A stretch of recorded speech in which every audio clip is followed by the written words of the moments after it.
welcome to Full 42, the actual Full 42 now that I'm back with power and all that. And we got Daryl back with us, special guest. Howdy, y'all. Just having dinner. It's been How a many while. times can he be a guest before he's not special guest anymore? He's just a guest. Yeah. Always special. I think you have to be a certain amount of times to become special. Otherwise, you're only just a guest. Oh, okay. We'll take it. I mean, I was wondering if I get a better title after time. Like Supreme Guest. Like, can I work on? What is this? Master guest? Right? Okay, we need to start creating rank. Yeah. Right? Get people What is ranked up. this your third Lord or third something? time on the show? I think it's his third. I think Could it be was fourth. fourth. I think It it's might be fourth. Yeah. Is it 4? Wait, you were on an ensemble once, Mhm. right? Like birthday. Really? Yeah, so that's what it's fourth. That might have been the 4th. Okay, yeah, I think fifth we start thinking about extra title for you. And is This there is like good. a down period? Like I have to wait X amount of shows before I'm allowed back? No, like the rundown folks, they've been on. Actually, they might have been on 5 times already. I don't know. Tim and Mike. Yeah, probably. Yep. Yeah, they might have been. Yeah. We got some catching up to do. Yeah, seriously. Mostly we're just looking for people that got nothing else to do on Monday, like the rest of our audience watching us. Yep. That's a good Everybody? question. What are you eating? I got some calamari and some Greek salad. Oh wow. Yeah, the day went. There's benefits and disadvantages to working with people on the West Coast. Benefit, which is really key for me, sleeping in. It's a beautiful thing when you can email someone and it's their start of day, and you're like, it's only like 11. But the problem is that I'm answering people's 5 o'clock questions, right? Like an hour ago. Right. Yeah, because Cardboard Alchemy is in California and I'm in Texas, so I get to work from 10:30 to 7:30 as normal work hours. Yeah, it's pretty nice. I highly recommend it. It's a good one. It's definitely a good move. But like you said, everything ships, right? I'm looking for Hawaiian. If there's any companies in Hawaii, a timeline would be perfect for me. If you really want to be a night owl, you can work for someone in China or Japan. No. I do get China meetings. Not that far. Beautiful. I love Look it. at that. I'm my boss. Nice. It's a throwback to the first one. It's a beautiful thing. I got some new mugs. I should bring them over. You should. I'll pop over in a little surprise in a bit. I got a few props. I'm ready for the popcorn. Got my camera. You were propped Nice. up. Oh, right. Yeah, we just continued talking, and I didn't go into the whole intro and all that bullshit. So, okay. Transition. Look at that. I just logged it. Yeah, nice. It's been a while. Chris has been out. He hasn't had power. This is like the third time in the past 3 weeks that he hasn't had power. So he's getting back into the flow of things. 6 days without power and Texas heat, which was nice. That's a nightmare. The real feel was about 107, 109 every day. Ugh. Yeah, it was pretty brutal. Yeah. We did luck out this time and got the borrowed generator that kept us cool at night for a few hours. So that was nice. Yeah, for a couple days. Yeah, for a few days. Yeah. The first generator, that one broke, but the second generator, that one hung on. Yeah, and there's still some people in Texas that don't have. I think like 200,000 people still in Houston. I would just leave. Like I would just like go north or go. Yeah, I know. I'm thinking about it. I'm just saying for the power outage. I'm not saying forever. Yeah. You don't know our summers. That was the first thing when Chris said, I don't have power. I'm probably not going to be on the show. I'm like, why do you live there? No. But I ask that every winter. So, wherever you are, there's a downtime. There is, I guess. But like they lost it. That's twice already they lost it. And within a couple months. Yeah. Last May, we lost it for 7 days and no generator. That was pretty rough. Right. But none of that has anything to do with what we're talking about today, which is each individual top 5 movies that should be games, board games, right?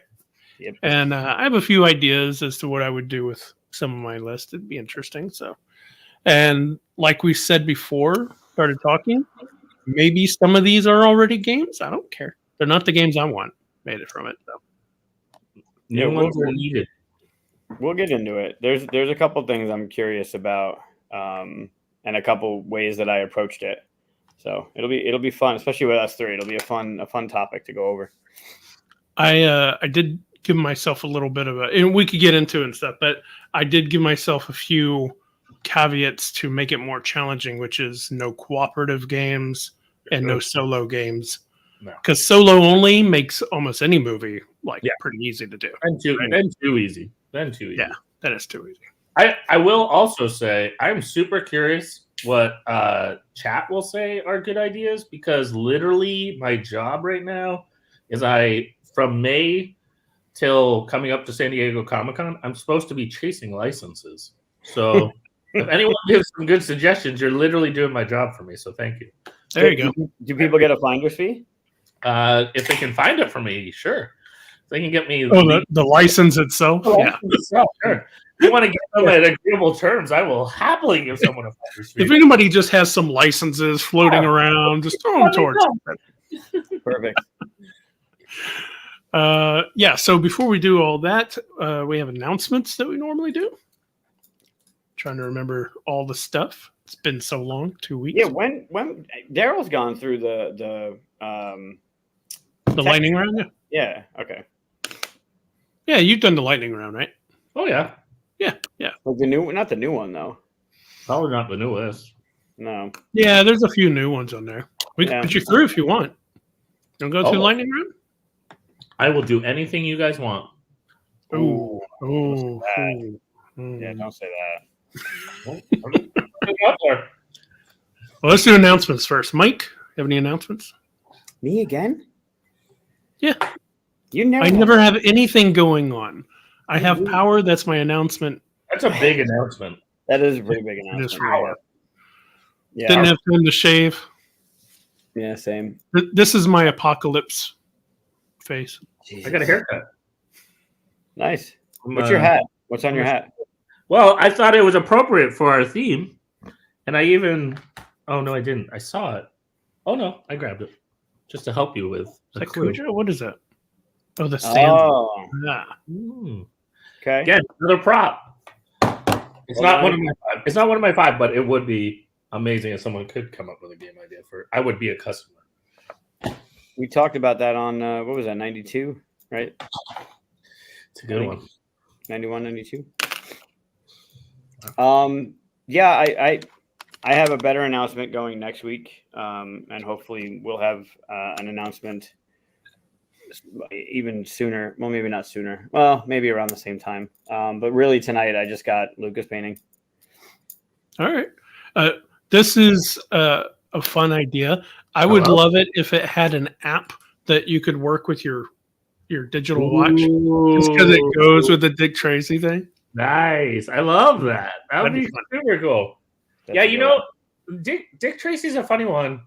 I did pursue at licensing show a company that has Dick Tracy rights, but they're rough right now. They're tough to get right now.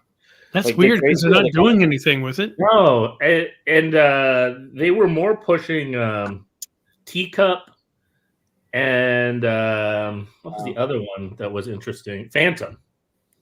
The Phantom? Yeah. So who knows? Maybe someone got the rights to the Phantom in the last few months, but that's what they were pushing when I went to their booth. Interesting. Like the for anything, for licenses. Who knows about games? Just in general.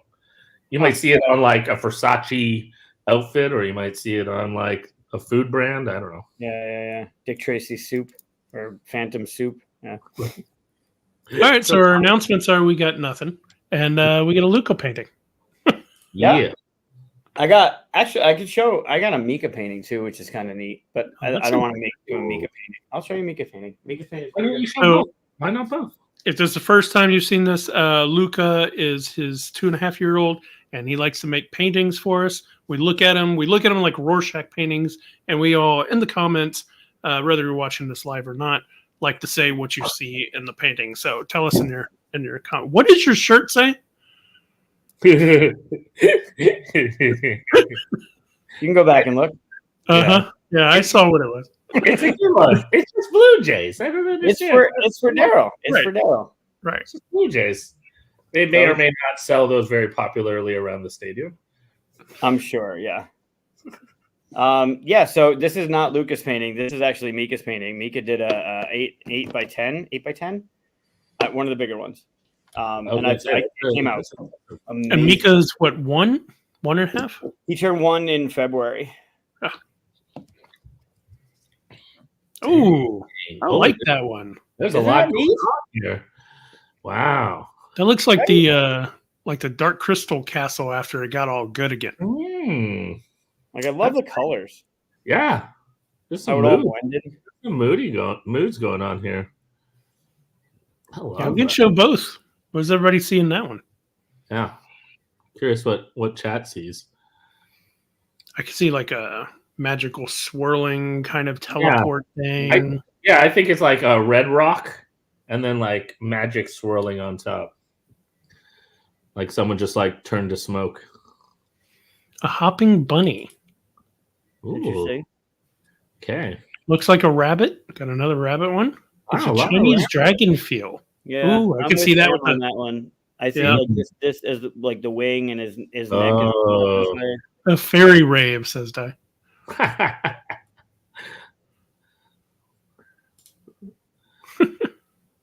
Oh yeah, Dave sees the Ninja dragon head Pokemon. down here. That's interesting. Like this is the nose and the mouth. Oh yes. Now I didn't realize that. Yeah, I can see that. Yep. That's cool. Yeah. Wow. Wow. Yeah, that's a good one. Yeah, that was July 10th. That was his second painting. Nice. Yep. Luca's good competition now. Luca's not. Mika's going to show him up on this episode for sure. I like this one. I think it's pretty fun to see like where his mind was and what he called this one. Did they make them at the same time? Yes. No, these are different. Different rooms. Okay. Yeah, Luca's was 5 days early. This was July 5th. Mika's was July 10th. Although I do have ones that Luca did on the same day. I would love to see one where they both saw the same thing. And just like maybe different angles or different, but just like one episode where it's like. I want to see one where they both paint at the same time on the same canvas. Yeah. Ooh.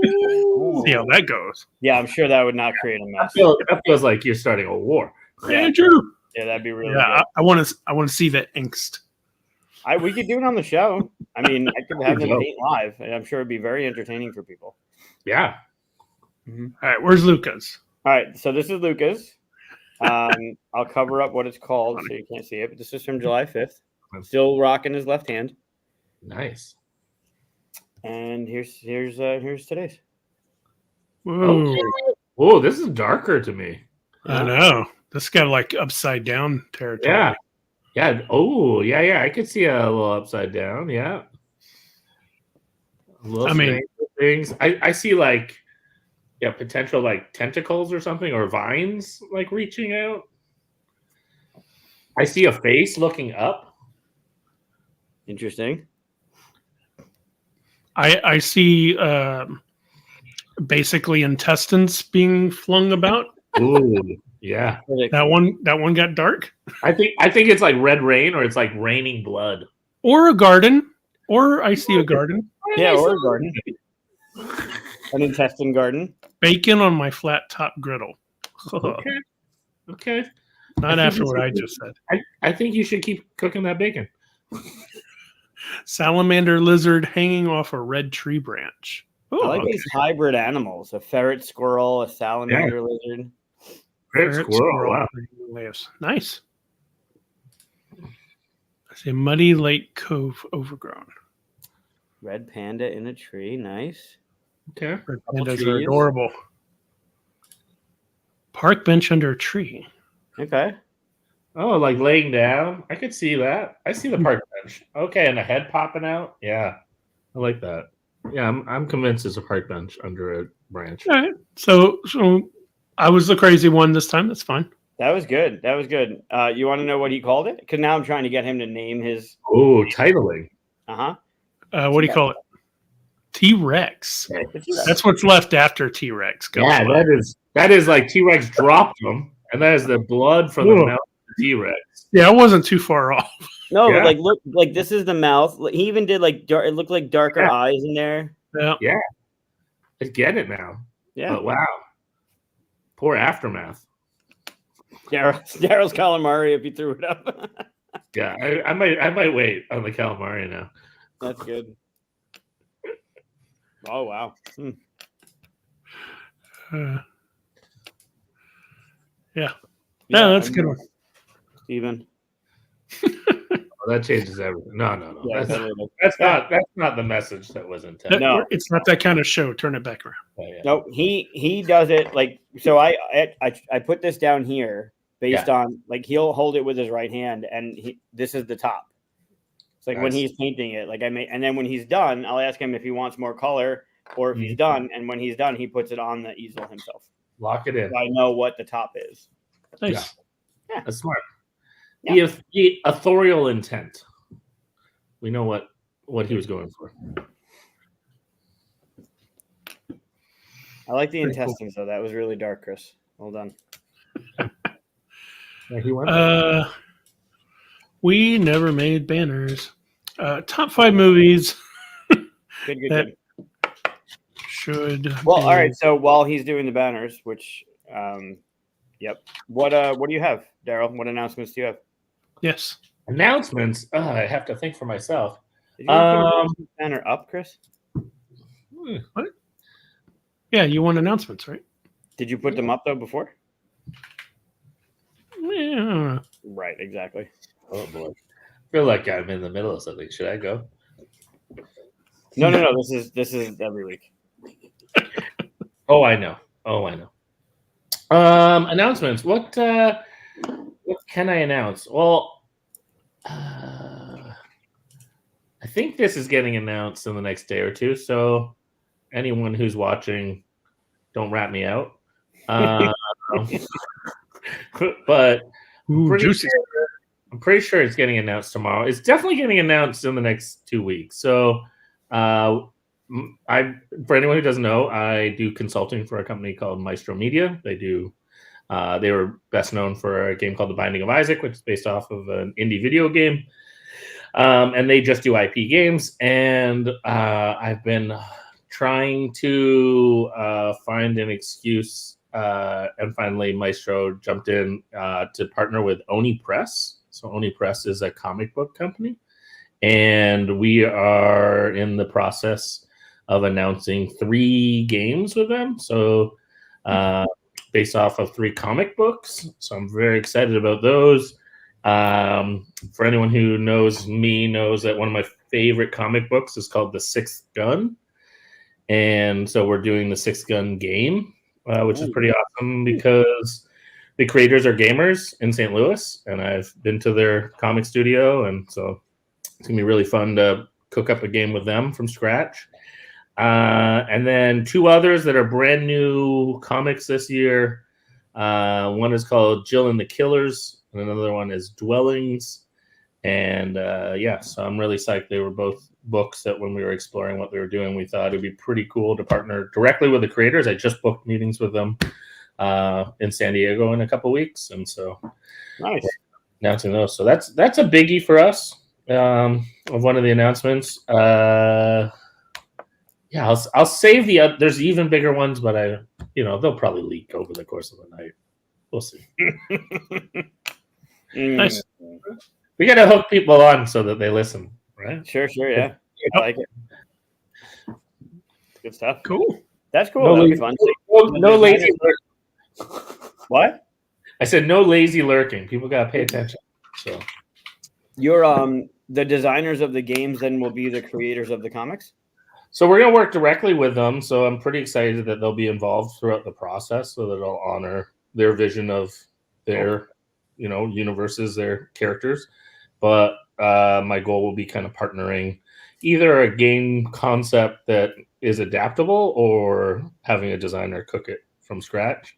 Nice. So one of the things was at Origins, I was already scouting a bunch of games just to have like some context. If now when I meet with the creators, if I hear something that kind of matches what I've previously may have seen, or vice versa at Gen Con, I'll be kind of keeping my eyes out, and those will be a top priority. And our goal with those, so that it's just kind of an ongoing relationship with Oni, is that we'll probably try to hit, whenever we release one, we'll have the next one like 6 months later and 6 months later. So it'll probably be like kind of a, if everything went right, something in the summer of next year might be possible, maybe spring. And then, we might aim for kind of a Halloween-ish kind of time frame or not.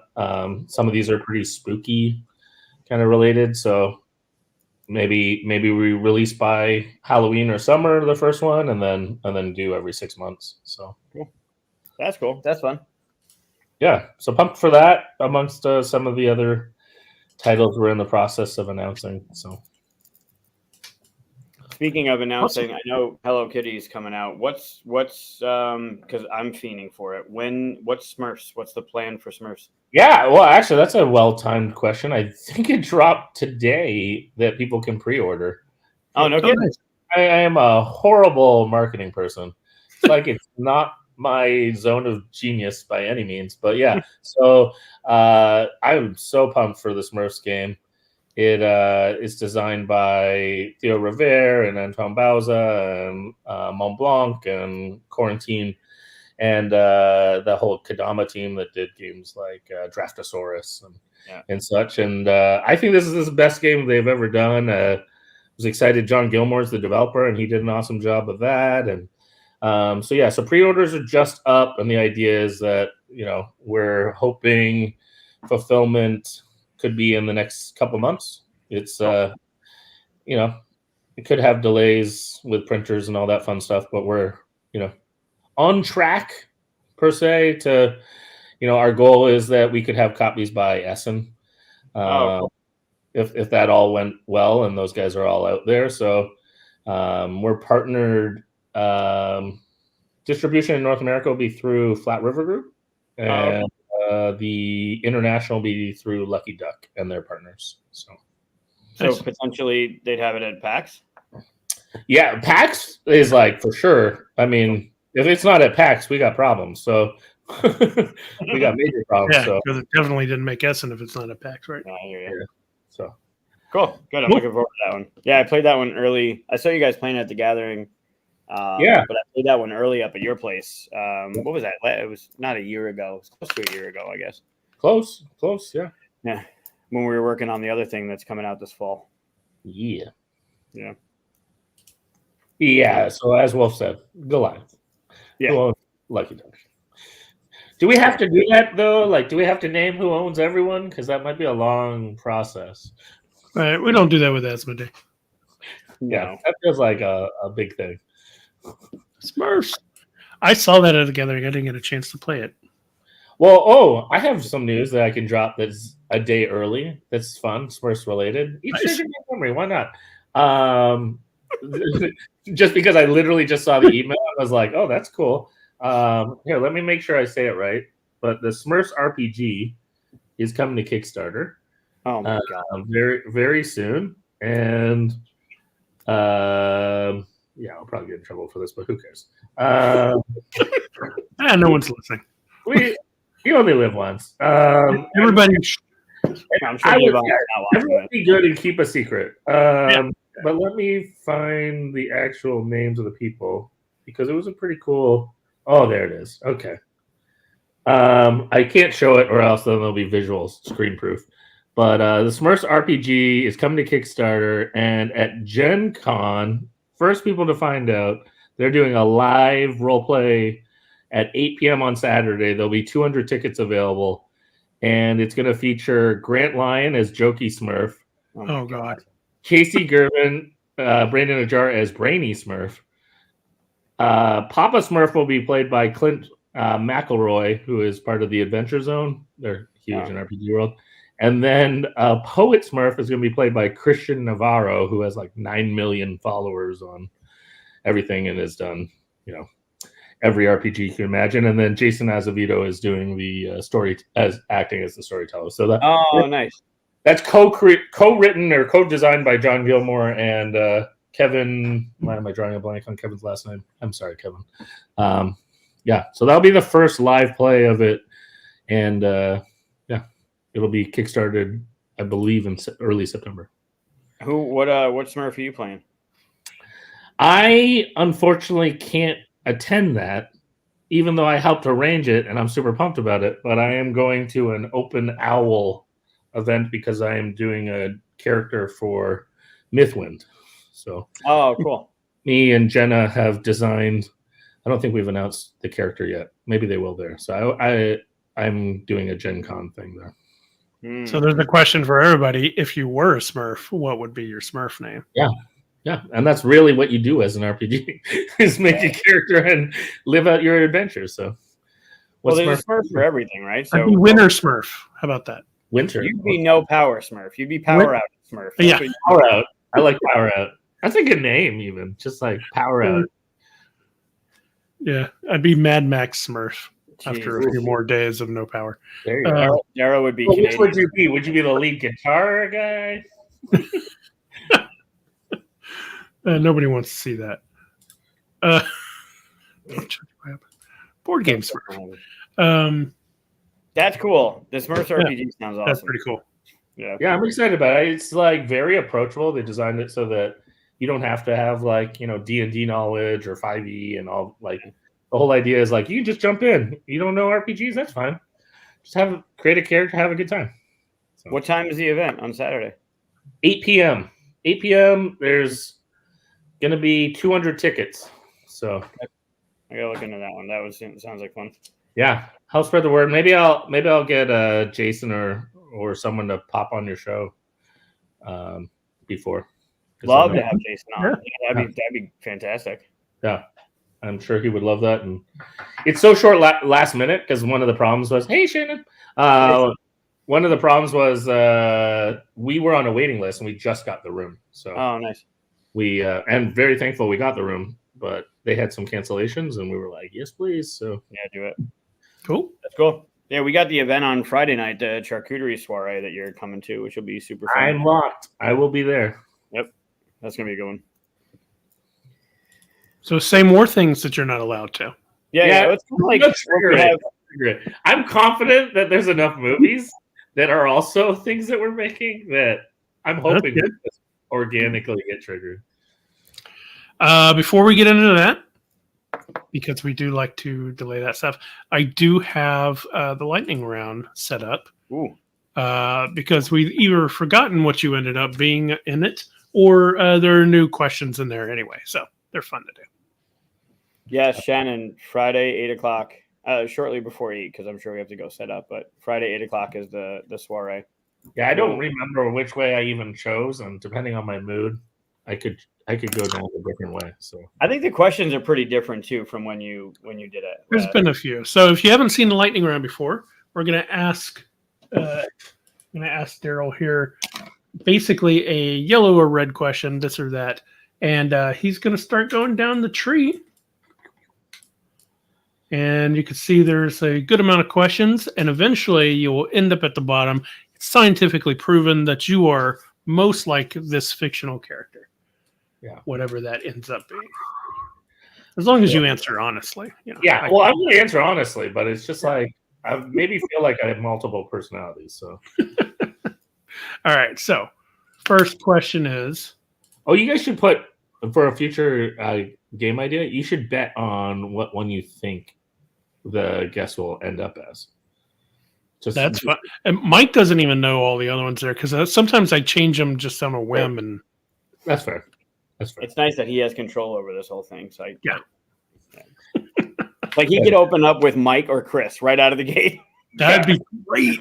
Oh, I should have done that. That's horrible. That's a horrible question. I am for sure yellow. Yellow Euro games. All right. So we're all ready. Splitting. That's a good idea. Hold on. That's a really good idea. Like we could bet kind of like Ready, Set, Bet style, right? Where like we have a certain amount of times and we can put based on what you've answered, we can short terms, long terms. Absolutely. That's cool. All right. 2 30-minute games or 1 1-hour game? I'll say red. Yeah. See, part of the reason why I wouldn't want to do the betting is a lot of times Mike knows the guest better than I do. That's fair. Yeah, 99% of the time. Yeah. I'm curious if I say something that you disagree with, Mike. I want to hear if you disagree. Super intelligence or super strength? I would say yellow. I would say Super intelligence. Yeah. So far, I've got all three.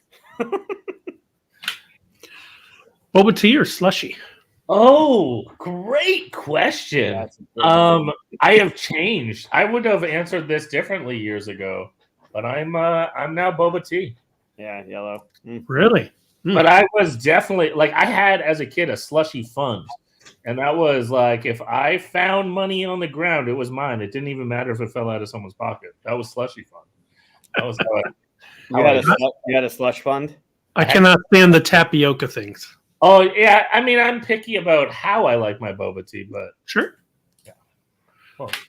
Rolling Stones or Beatles? Beatles. Yeah. Gotta go red. That wasn't hard for you. No. Be a roommate for a year with Shrek or Donkey? Ooh. Interesting. Oh. This is deep. I mean, yeah, I was curious. Eric, that's a great question. I was a little thrown off by the eye. I was like, is that spelling. Slushy? Is that a... It's Texas spelling. It's a Texas. It's not. It's just me doing it. I was like, wow, we got modern. Like, has Apple got dibs on it? I don't know. I think I would pick Donkey. Really? Yeah. You hear that all day. Put him in a stall. I could control it better. Well, he cooks. He tells jokes. Yeah. He makes waffles. He's friends with a dragon. He's funnier. I don't like the smell of onions.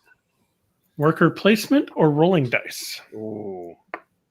Rolling, you lose me a little bit with the rolling. If it was dice placement, It was dice placement, right? But that would be my cheat code. But I'm gonna go worker placement.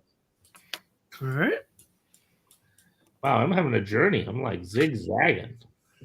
Only drink water or never eat restaurant food?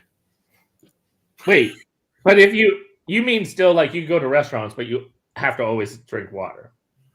No, you can either choose that the only thing you ever drink from now on is water. Yeah, but you can go to restaurants and eat whatever you want. Yeah. Okay. Or never go to restaurant food. Well, you could drink everything imaginable. Yeah. Wow. You just have to eat at home for the rest of it. I mean, I'm a pretty good cook, but I love restaurants. But no boba tea. No cocktails, no soda. No boba tea. I mean, I could give up the boba tea actually easier. But like cocktails and Coke, that's tough. But thank you, Nikki. It's always the answer. You're right. I guess water is healthy, and I could boil it for tea. I only drink water except for coffee. So yeah, my wife's pretty close to that, and I guess I could live a life with her. So sure, only drink water. Yeah. Oh, it feels miserable though. I don't feel like restaurant food too much. Yeah, I like restaurant food too much. Make a loud beep when you yawn or sneeze confetti. I mean, I want to do both. What a life! No one's stopping you. I mean, you just have to be prepared. I just think it would be a joy that every time. Well, and my dog checks on me every time I sneeze. Like he gets very concerned whenever I sneeze. So if he could have a confetti party every time, that sounds like a good time. So I'll sneeze confetti. I love how sad he is. Like this is real. You're gonna sneeze confetti. Nice. Going down red. A loud beep could be startling. The sneeze confetti is always going to be fun. That would be fun. I'm not touching the confetti though. Live in a forest or on a houseboat? Oh, this one's easy. Houseboat. Nice. I legitimately think about living on a houseboat maybe every day. I think about it quite often myself. Well, yeah, because you live in fucking Texas. I spent most of my childhood weekends on boats. I'm concerned. I'm curious. Can you show me the question that leads to this from Yellow? Can I double confirm to see if? Oh no! You can't see behind a curtain. Well, can you check it and just say what the yellow option was? I want to know what would have brought me here as well. My alternate universe. You want to know what the yellow option here is? You want to know what that question is? You don't want to give the question, that's fine, but I just want to know what the yellow option to make sure that I would have gotten here either way. Like Destiny. And you don't have to tell me. But... Wait, you want to know what this is? No. I chose. No, you're right. Yeah. This one right here. So I want to choose the yellow up. Oh, I see what you're saying. I want to know that I got to this character either route. Interesting. Well, we'll look at your route afterwards. Yeah, that's fair. That's fair. All right. So, scientifically proven. Yeah. As long as you answered correctly, it's up to you. I'm scared. You are most like Captain Jack Sparrow. Really? That is not what I would have expected, but I'll take it. Must have been a weird question then. This is your path. You kept to the left pretty hardcore. Yeah, definitely. Like, I had options to go right early, but I was quickly on the left side. Huh. Fascinating. I mean, you could have had a whole alternate life going down Slushy Lane, right? Yeah. I mean, Slushy was a real divide. That was the fork in the road. That's who knows what you could have been. Yeah. Huh, interesting. Now I don't even want to know the question that led. Yeah, it's too many alternate realities. Too many multiverses. Wow. And I did not pick Pirates of the Caribbean as one of my things, but I did think about it. Good luck getting that license. It's maybe rebounding, so it might be possible. Yeah, it might start being possible again. And Maestro does have Disney, so Disney approved. That's pretty good. Yeah. Some of there's a spoiler. That's getting announced in a bit. Oh, that's nice. That's a little nugget. There's a nug. I like it. All right, we should talk about one of the ones on my list then. Yeah, I wonder if there are going to be any crossovers. There's so many movies, right? So many. Yeah. I think there's. I pulled a few that I think you guys might say. Ooh. So that was my I wonder if I have a prop for a pick. So you're trying to cross over somehow. No, they're not my picks. I pulled some aside that I put on one side. I think are you guys. Okay. I know I have one in here that Mike could probably guess because I've talked about it before. So, but the other ones, I can't imagine you would think that I'd pick these. So it'd be interesting. Is there an order that we're going to communicate these? Do we want to say what we want to happen the most or least? All right. So that's a thing. That's a whole thing. So I will have mine in order of what I would like to. This is the way I did it. Yeah. I know this is killing you, Mike, but I had to ask the question. No, I know. It's fine. So mine's in the order of which ones I would like to design most to very most. So 5, 4, 3, 2, 1. You're naming yours 5 to 1. Right. Of top movies. Okay. Yep. And Mike's going to be. And Mike's just going to do whatever Mike does because he doesn't like to commit to anything. Yeah, we understand. Mike's Mike. You be you. Why would I break that character? I wouldn't want you any other way. Thank you. Love you I too. would. But I like Daryl more. That's the fork in the road. He knows I'm kidding. No, I know. Yeah, the patented Michael method. Yeah, there's a method. You guys haven't figured it out yet. And then Daryl, how are you going to present yours? Just the first things that pop in front of you that you? Yeah, it's a little chaos strategy, but we'll see. I'll reveal my ways afterwards. Okay. Falling asleep. Dang. just sneeze every now and then and beep. Yeah, and honk like a Or it was cough or something. Yeah, hiccup, honkers. All right, so top 5 movies. Who do we want to start first? I'd rather go third. You want to go third? So why doesn't Chris start and then we'll loop around? All right, we could do that. All right, so number 5. So this one, and I also have kind of what I would want to do with it. So this one is, sorry, I can't read my own handwriting. What does that say? God. Oh, right. So this one's a little bit of a cheat. Well, my first one's Because so this I'm is good. starting off with a cheat, but it's just a little one because instead of playing the main characters of the movie, Mhm. I want you to play one of the side characters. Oh, I love of the that. movie. Okay. And it's Deep cut. The Incredibles, but you're playing Edna or her competitors, and you're making suits for all these superheroes that are coming out. Nice. You do different stuff and you create their suits, dig right? it. Yeah. And then monsters come out and fight them, and if they don't do very well because of your suits, they get caught on capes and all that stuff. You Sure. don't get very good reputation. Dang, I love this game. I want this. Yeah, I think it'd be fun to make. I could already see the artwork and stuff. Yeah. I pitched originally why Sagrada got signed was I was pitching a game about making outfits and shields and armor. We just me and Steven Sauer had made a game set in the world of what was the Vault Wars. Our whole joke was like, what about if you were the makers of all the things that end up getting stuck in the vaults?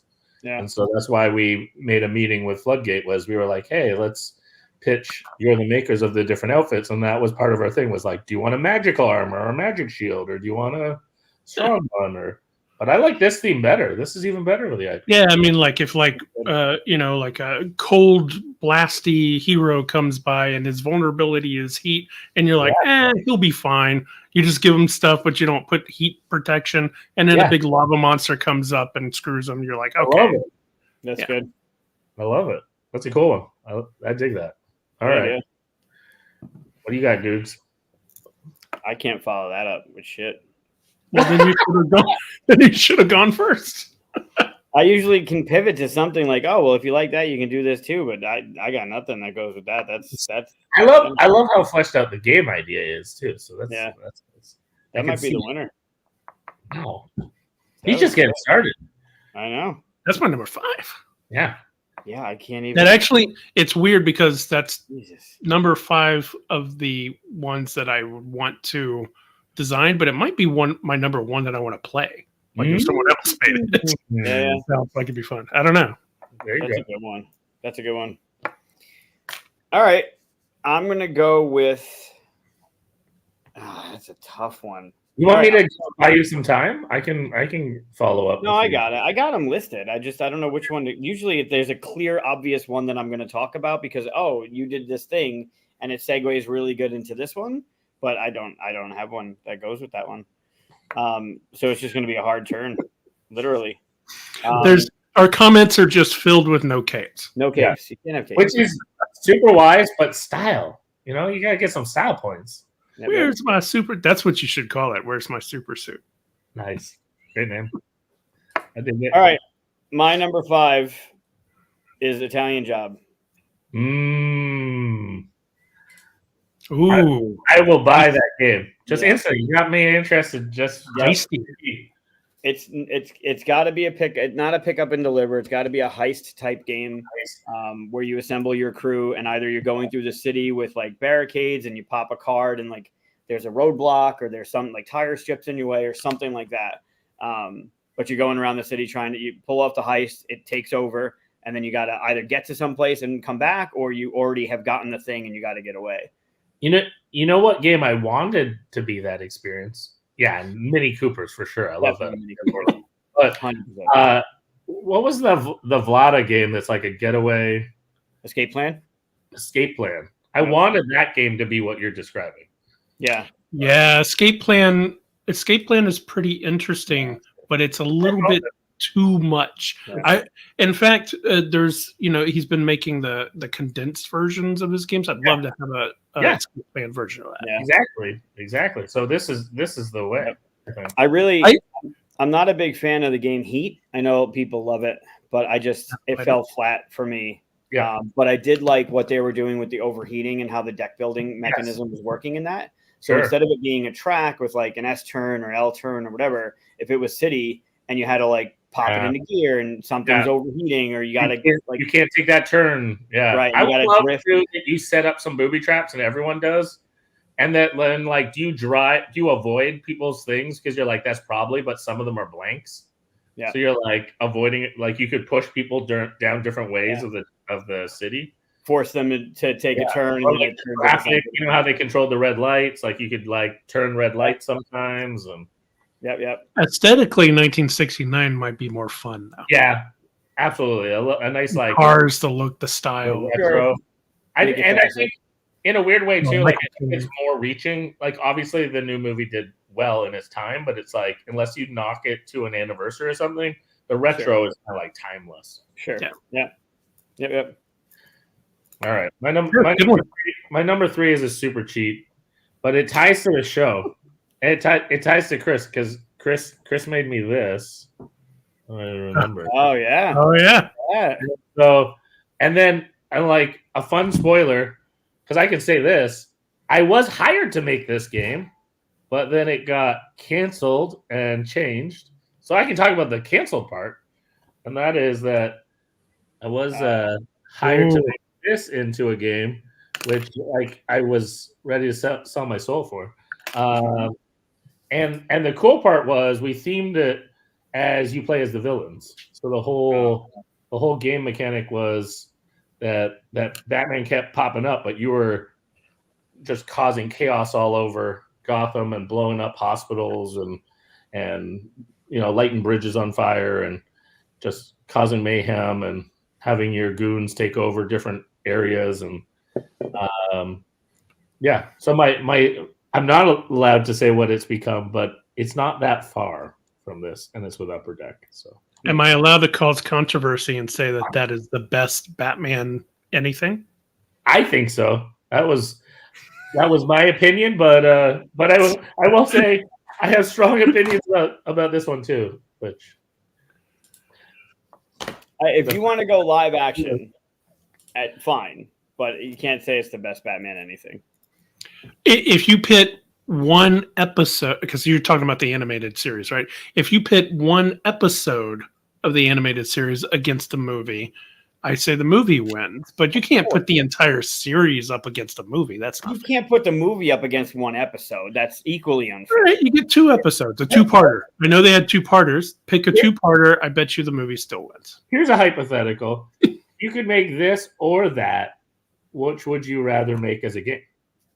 That. I've already done it. He's already done it, yeah. Also, I think if you did the Killing Joke versus that, I think the Killing Joke wins. And just because it's a better movie doesn't mean that it's better for a game. I think the animated series is better for a game. Sure. I agree. Yeah, then it becomes threat management no matter what you look at, right? Like if the villains are they've all escaped Arkham and they're all causing chaos, it's threat management just like the animated series is. Now, this isn't a fair comparison because there's a lot of Batman films that water that down too much. Yeah. There's some misses. There's too many nipples in the movie that you can't do that. Yeah, nipples and junk and shark repellent. Those were great bat suits, no? No. No. That's not. Nope. All right, so those are good. All right, so that's our 4th one. All right, do I know what that turned into? I didn't play it, did I? I mean, we'll find out. I don't know what more I can say on that one. That one, I feel like Upper Deck could get mad at me on that one. You can text me too. I will happily text you both later. Okay, cool. Nice. Or just once we turn off the cameras. Yeah, exactly. All right, so my number 4.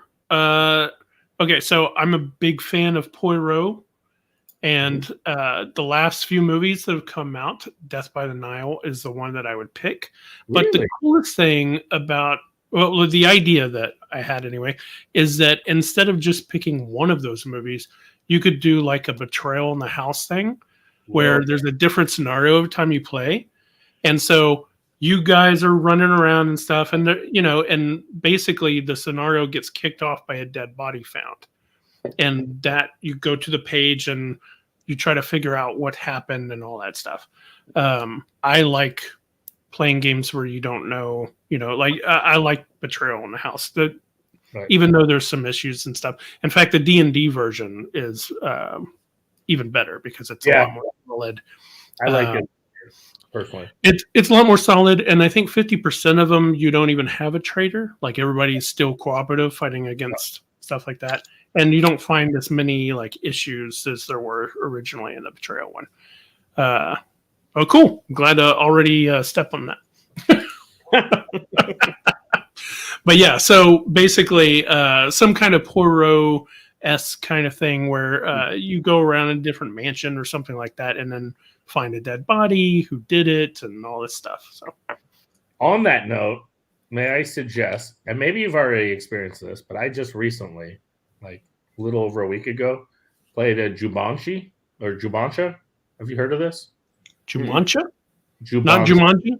Not Jumanji. And I'm sure I'm saying it. Kubenj. Oh man, now I'm doubting myself on how I say it. Anyways, it is the biggest like new wave craze of game. It's not even that new in China. It translates to murder scripts, and it came out of the like kind of murder mystery genre of experiences. Like think kind of Clue meets escape room / LARPing slash kind of like a murder mystery dinner. Do you know how to spell it? Yeah, I will eventually. Just for people to be able to look up. Absolutely. Well, I posted about it not too long ago, so I'm just gonna make sure by looking at my post how you spell. Oh yeah, everybody post your cell number so you can text it to you. Yeah, there do that. That's easy, right? Super. So good. it is spelled And you'll go on some lists, I'm sure. Jubenshha. SH. Jubenshha. Pretty sure it's Jubenshha. That doesn't come up with anything. Oh, and the beautiful thing is you're not going to find a lot of things unless you use the Chinese script, which is part of the wildness of this little aside. This thing, just to put into scale, this is incredible. And I'm obsessed with this right now. So obviously I'm too deep in the weeds of research because I get obsessive. But in 2020, guess how many escape rooms were in the United States? That's basically the peak, 2019, 2020, because a bunch closed because of COVID. So at escape rooms, how many do you think were in the United States? 10,000. Wonderful guess. Mike, guess? I'll go north, maybe 15. Okay. There were only 2,500. Holy shit. Which is actually like surprising because I agree with you. I thought there was even more. But yeah, still, there's a good amount just here in Houston. But if you think through like how many major cities there are and how many they can sustain, it's like, okay. Now, at the same time in China, how many Jubenshha shops do you think there were?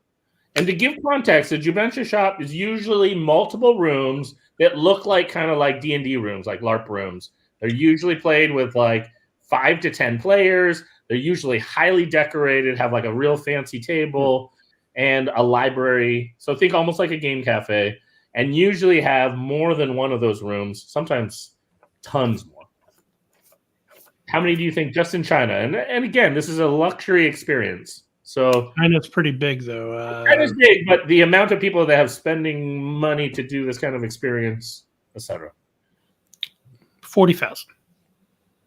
Mike? I'll stick with my 15. It was 30,000. Oh, wow. Holy so 2,500 in the entire United States, 30,000 in China alone. Not talking anywhere else. The wildness is it is a craze that has just started to bubble outside of China. they have like in China now for years. Now they have TV shows about it. They have whole towns that you can go to experience it. Wow. And when I found out the Chinese characters to search around my house, I could find over 30 in Toronto that you cannot find with English words. Huh. So Wow. it is wild and a crazy. Oh, they put a stop to him leaking all this You information. start talking about it, and they don't want you to talk about it. I just did a Wikipedia on it, and it says that it's LARP based. It's a nice experience. I just Oh, there you go. So Maybe. we lost you for a second. Yeah, you froze sorry. up there a bit. I saw little spinning wheels for a second, so I was curious what was happening. But yeah, it's definitely LARP adjacent.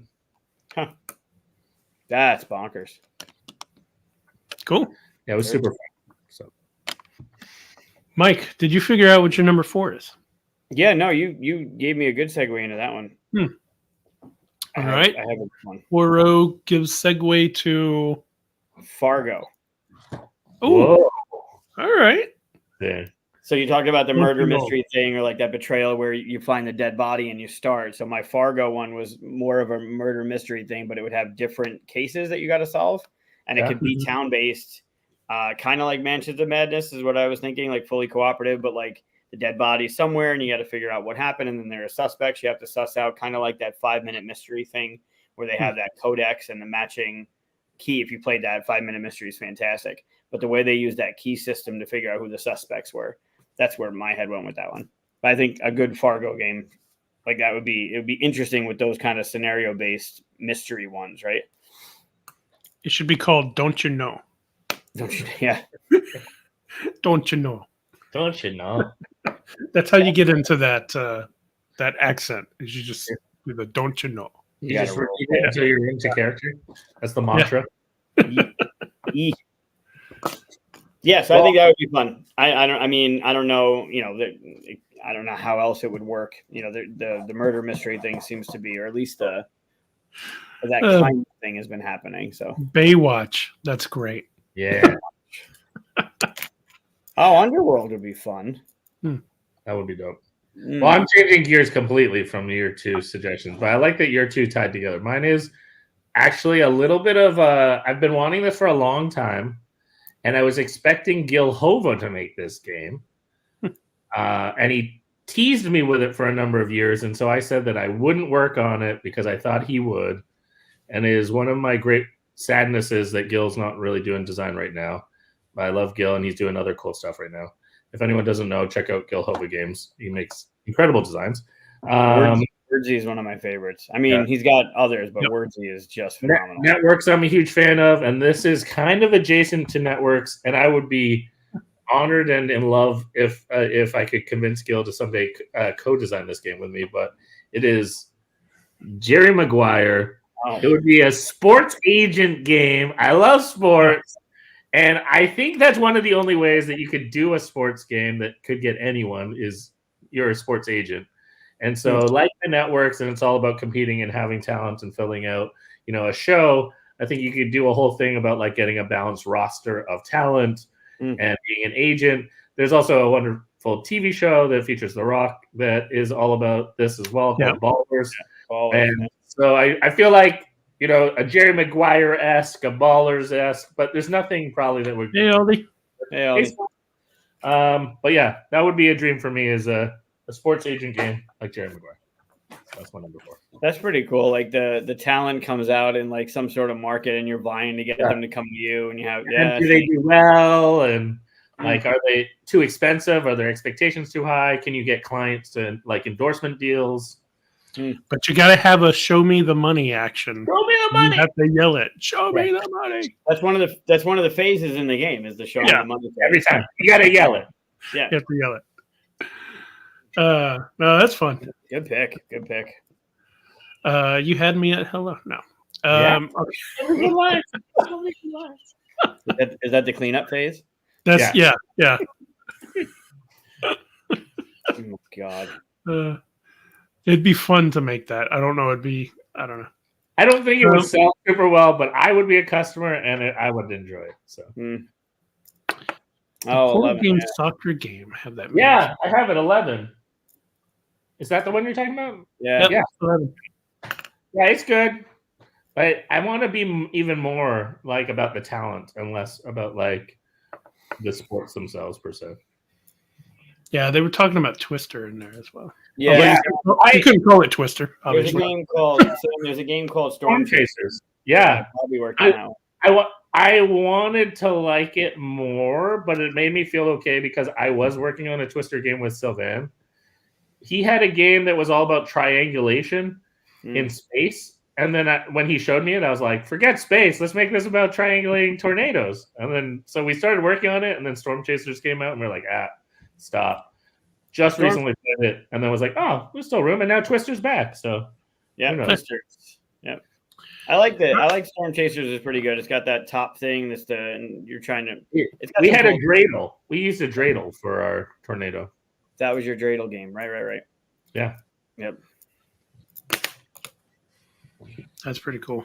Ooh, Blade Runner would be good. All right, so my number 3. This one I have to give credit to my wife because she came up with the whole idea, and I stole it for this list. Nice. Thanks, Aaron. Co-design. That's all it is. Yeah. But Charlie and the Chocolate Factory, except everybody plays different parts of the factory that are trying to swallow up the children. Ooh. I love that. That was a zigzag that I didn't see coming. You utilize Oompa Loompas I want to be the do the blueberry. action. I want to turn everyone into giant blueberries. Evan, I want to see this. Or before I forget. And what you utilize Oompa Loompas to do the action. I love that. That makes like so much. I visualize the Oompa Loompa meeple instantly. Yeah, the Oompa Loompa. Oompa Loompas that you're just pushing around trying to manipulate the factory, ideally. Try to get through one game without singing the song. Maybe you have to balance killing with also making chocolate. I don't know. Not killing, but getting out of the way. Getting it down to maybe you care about one child. So everyone has like a different child that they want at the end. You're getting rid of the bad ones. Yeah. Yeah, you're saving the place. Now it's like Unicorn Fever, where you're betting on one of the horses to come in first, but you're betting on one of the kids to survive. Yeah, exactly. You're just slowing them down so they don't make it to the end. Sure. There's a RPG my friend Steve plays, Lamentations. I don't know much about it, but he described he was DMing it, and he was taking this group through this factory that made chocolate. I'm like, okay. And there was these little creatures that were trying to like you were all captive and you were trying to get out. It was very weird. But that when you started saying that, like that's the vibe that I got from it, like this dark kind of twisted castle thing. That's funny. I thought that was a great idea, so I stole it. Yeah, I love it. I want those Oompa Loompa meeples. So yeah, Oompa Loompas. Copyright. Yeah, seriously. I mean, I know the meeple people. All right. Nope. That's great. There you go. Yeah, so that's my number 3. So what are you going to do with that, Mike? I'm okay. That's fine. I'll go with this. This one's it goes with the Oompa Loompas. All right. So we talked about. Ooh, I can guess then. Yeah, go ahead. Hold on. I don't want to steal it from you. But I'm going to write it down right here. Okay. So we talked about games that already exist, right? I was surprised when I was looking through some of the lists. Like there's one that I'll talk about later, just in case.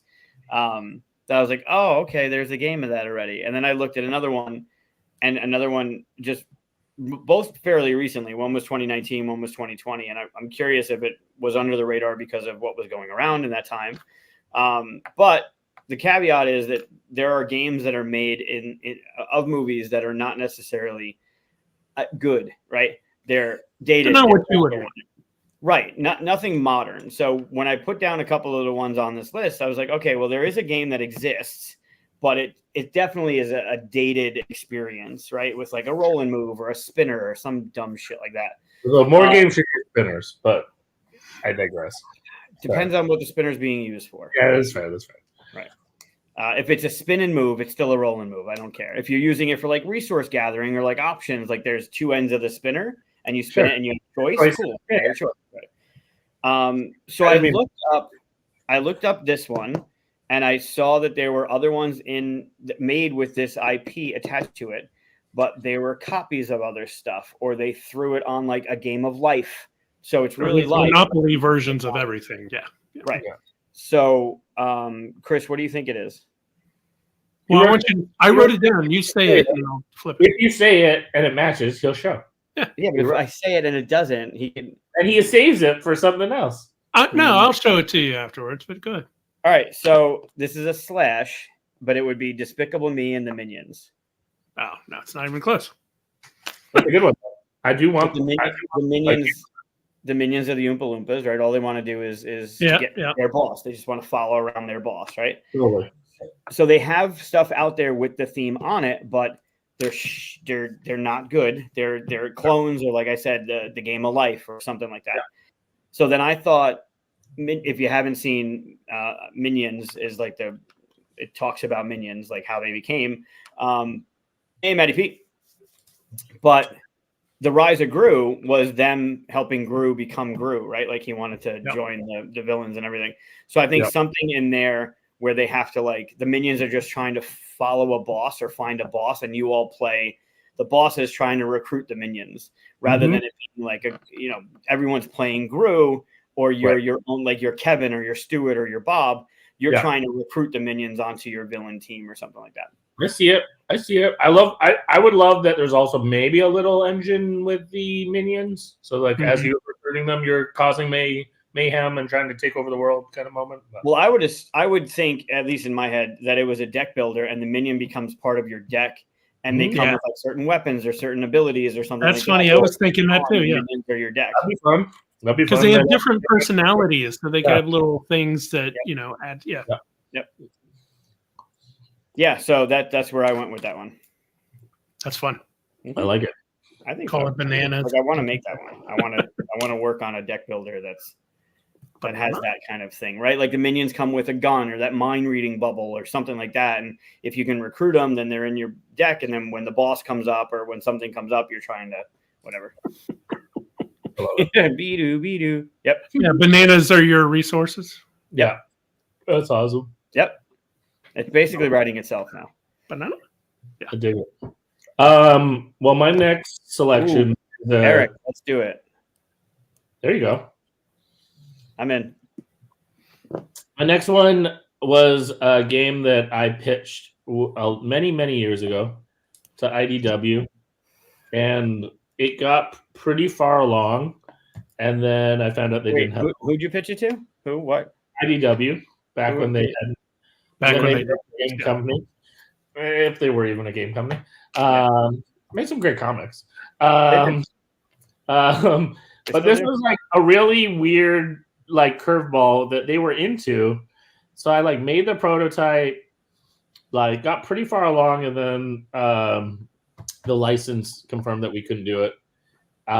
It's an old movie featuring Matthew Broderick. Ferris Bueller. Like nice. I wanted to do this game, and the whole idea was that you're skipping school and you're running around getting experiences, but you can't be cited by the sister or the principal. And so as you're like running around, it kind of was like, in my mind, if anyone's played Last Will, where you're trying to blow all your money, you're trying to blow all your time doing ridiculous things. And so you like collect these cards and be like, oh, I went to this restaurant and I went to the museum and I raced around in a Corvette. And so you're wasting all this time, but you're always at risk of being spotted by the automatons, depending on where you were and where you were drafting like cards from and how long you were stuck there. So they might spot you and you're like pushing your luck. And then like, so it even had like a roll and move mechanic, which I thought was actually fun because you were like, oh, well, like, would they roll and move up to you? Like, but you had to declare how many cards you were going to draft from a place, and that was how much ridiculous fun you were doing at that spot. So so Ferris Bueller. So the AI would be the roll and move. Yeah. But the AI was like, you still roll a die to find out like how many spots they move and if you were in their line of sight. I like that twist on Brewster's Millions, where you got to spend all the time, right? All the time instead of all your money. you ever play? Speaking of Upper Deck, did you ever play Quest for the Antidote? No, but I've heard good things about that. I wanted it to be better than it was, but the idea is you've been poisoned, and you need to get the antidote and get back to the apothecary to be cured. But everything you did took a breath, and you started with 50 breaths before you died. So if you fought a monster or moved or whatever, it took breaths from you, and you had to do the thing and get back to the apothecary. Like Spawn, yeah. I heard about this game because of you, because of our game. With the sure. I probably brought it up for that. Yep. Wow. Yeah. So I have it and I like it, but it is like it could be so much better. Our game's better. Our game's better. I mean, for sure. For sure. I can't wait. We're allowed to talk about that. That's a public. Yeah, I think I talked about it already. I've definitely worn the hat and talked about it. I'm hopeful Brian got the prototypes for Gen Con. I'm hoping. So Vast Grim, for anyone who knows the RPG world, Adrian, Mike, and I got to make a board game set in that world. So nice little two-part dungeon crawler. 2-part? Not really 2-part. I guess 12-part, but yeah, 2-part. Yeah, episodic. Sure, that'll work. All right, down to number 2. Whew, these spots are going fast. They are. I'm actually shocked that neither of you have said any of the ones that I have aside for you. Well, I actually have a list of 7. I had two that I came up with as well. So. We'll throw in some other ideas afterwards. But all right, so my number 2. Again, some credit goes to my wife because she came up with the movie first, and then we worked it out together. You should just put your wife on these since you're just stealing it all from her. Yeah, we co-design everything anyway. Yeah. I mean, she's a designer in her own right. So this one is Groundhog Day. Yes. And the way we see it is, so the board has 1 hour for the entire day, and there's different spots that you can choose. And when you, let's say for the first hour, you decide, everybody wakes up at 7:00 in the morning, and then the first thing you do is you go eat breakfast. Well, somebody else can't go eat breakfast because you're doing that, so they're gonna go see the groundhog early. They're gonna go do this stuff, and so the next time you play, you start the day again, and then you get to do different stuff and experience different things like that. Because you know stuff from that spot. Yeah. So like in Groundhog Day, though, you don't know how to win. Right. But everybody else knows how you need to win. So there's winning conditions that say you need to be this much generous, you need to be this much love, this much whatever, things that you earn and doing different things. And it faces everybody else but you. That's fun. And you don't know when you finally break out of the cycle until someone goes, you just got your winning condition. That's fun. So everyone else knows how you win and they can try and stop you from winning. That's interesting. Does any game have that? That alone feels like a strong... it's kind of like Hanabi, where, that's a cooperative game kind of thing, where you face your cards towards I really like that competitiveness of everyone else knowing how you win. That's interesting.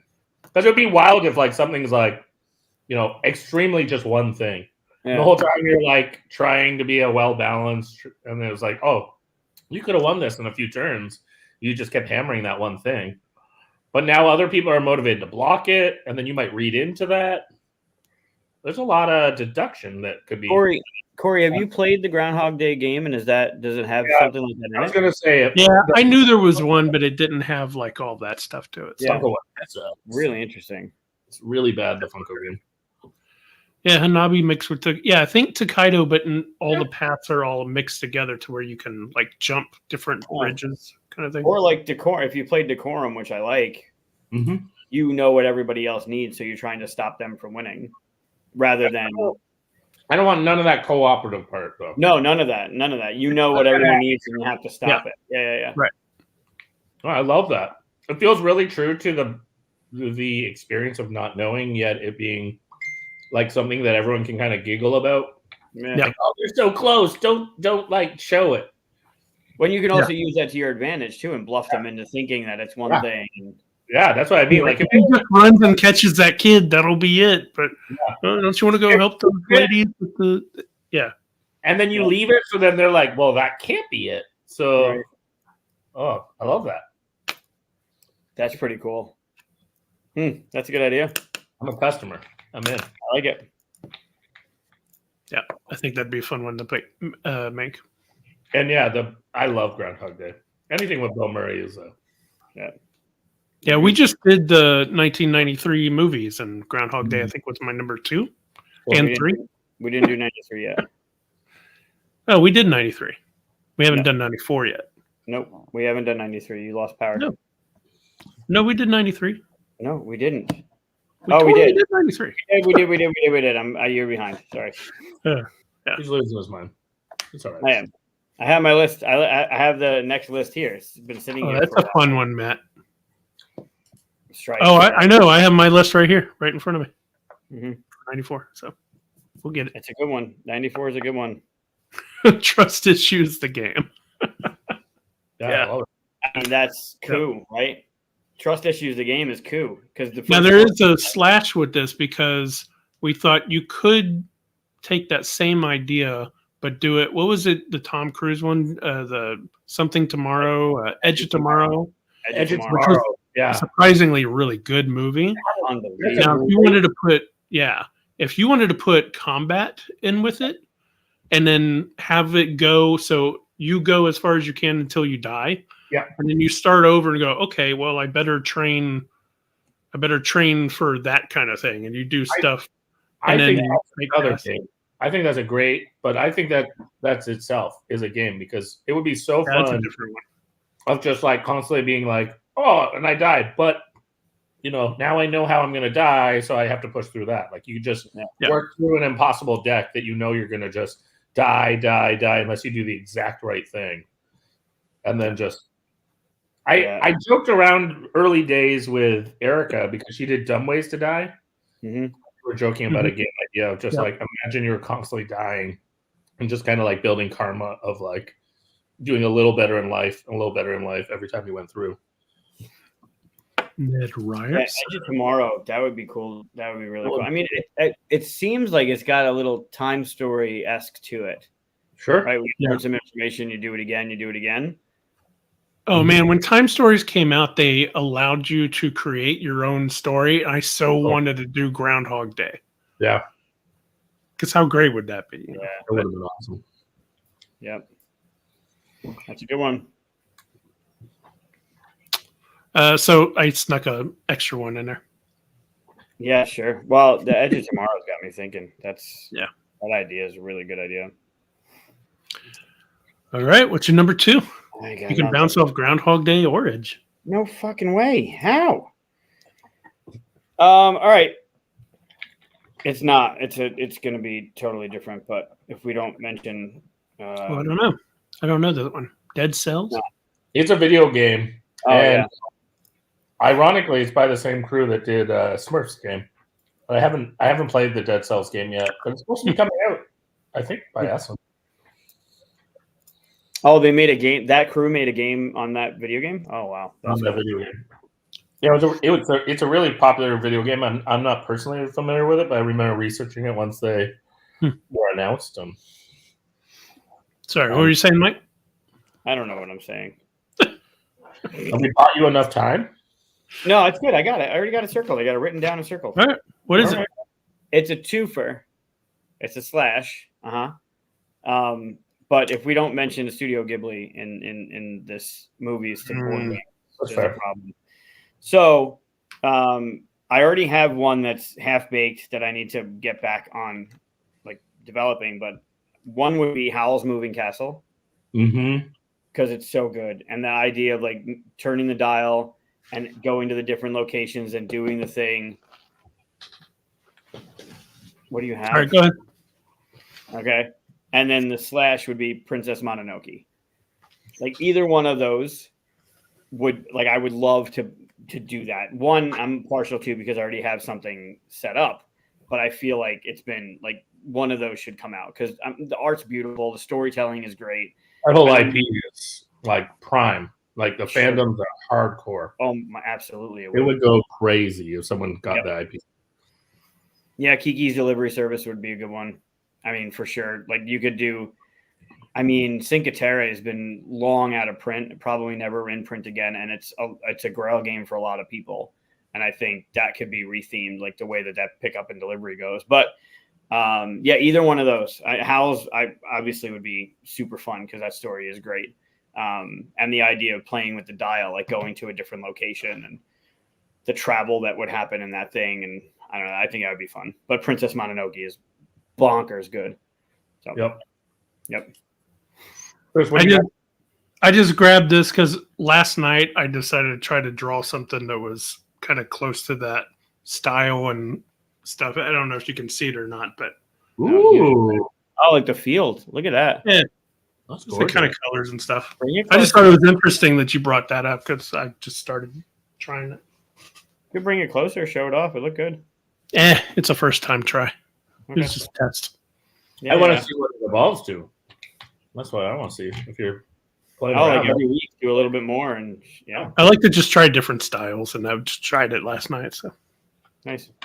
I think the market loves beautiful things, and so anything that's Studio Ghibli or even the vibe, like I think it's just like everyone's hungry for like kind of cozy and like beautiful and heartfelt. So I think that would be one of the best IPs you could get is just anything by them. It's got to be a hard one to get though. Yeah, I mean, I've definitely looked a little bit into it, and I've run into roadblocks along the way. So, if you take like Eric Lang's kind of approach to the games that he's been doing, like Life of Runeterra, like super approachable, easy to play, but replayability through the roof, and you throw that art on it with some sort of like just fun theme, I think that would be bonkers. It would be bonkers. Yep. That'd be my number 2. Mononoke would be a little bit different, I think. Like it have more of an Attack on Titan kind of feel where I don't know, it wouldn't be as cute like as Howl's Moving Castle, although the underlying tones of Howl's Moving Castle is dark and whatever. But I think you could have a little bit more fun with Howl's than you can with Mononoke. Mononoke, I feel, would be a little bit more. I almost think it'd be more beneficial to like try to blend all the different story or bits of it into your own kind of Studio Ghibli world, right? Like you don't just pick one of them and do that thing, but you have a little bit. Like I had a design. Well, Aaron and I had a design a long time ago that had all of the different books of Jules Verne mixed in. Like you could go down to the center of the earth, or you could go to the moon, or you could go to the island, and all that different stuff, right? Yeah. But if you like mix all, like you create a whole world of it together. Yeah, they could be trilogies, like games was set in the universe. Well, talking about that and using that as a transition of trilogies and universe, I'm gonna say Matrix. And I know there has been, and I have not played the recent Legendary that's Matrix, and I heard that's the best of the Legendaries. So that's cool. But I want a game that's like cooked just for Matrix. I want a game that like is like the whole universe, not even just in the Matrix and the tensions. It could be 2-player and epic, and it's just like machines versus humans. I think that could be pretty like, I'm talking like Lord of the Rings scale kind of game. Or I think you could do like just the tension of even like John Smith, and that's a player with its own like motivations versus, and like kind of even break it up even more than a 2-player struggle. I just think like Matrix is just like one of these like timeless, everyone has some connection to Matrix, and it has action, but it also has heart, and I don't know. So that would be, you know, we're down to our top 2.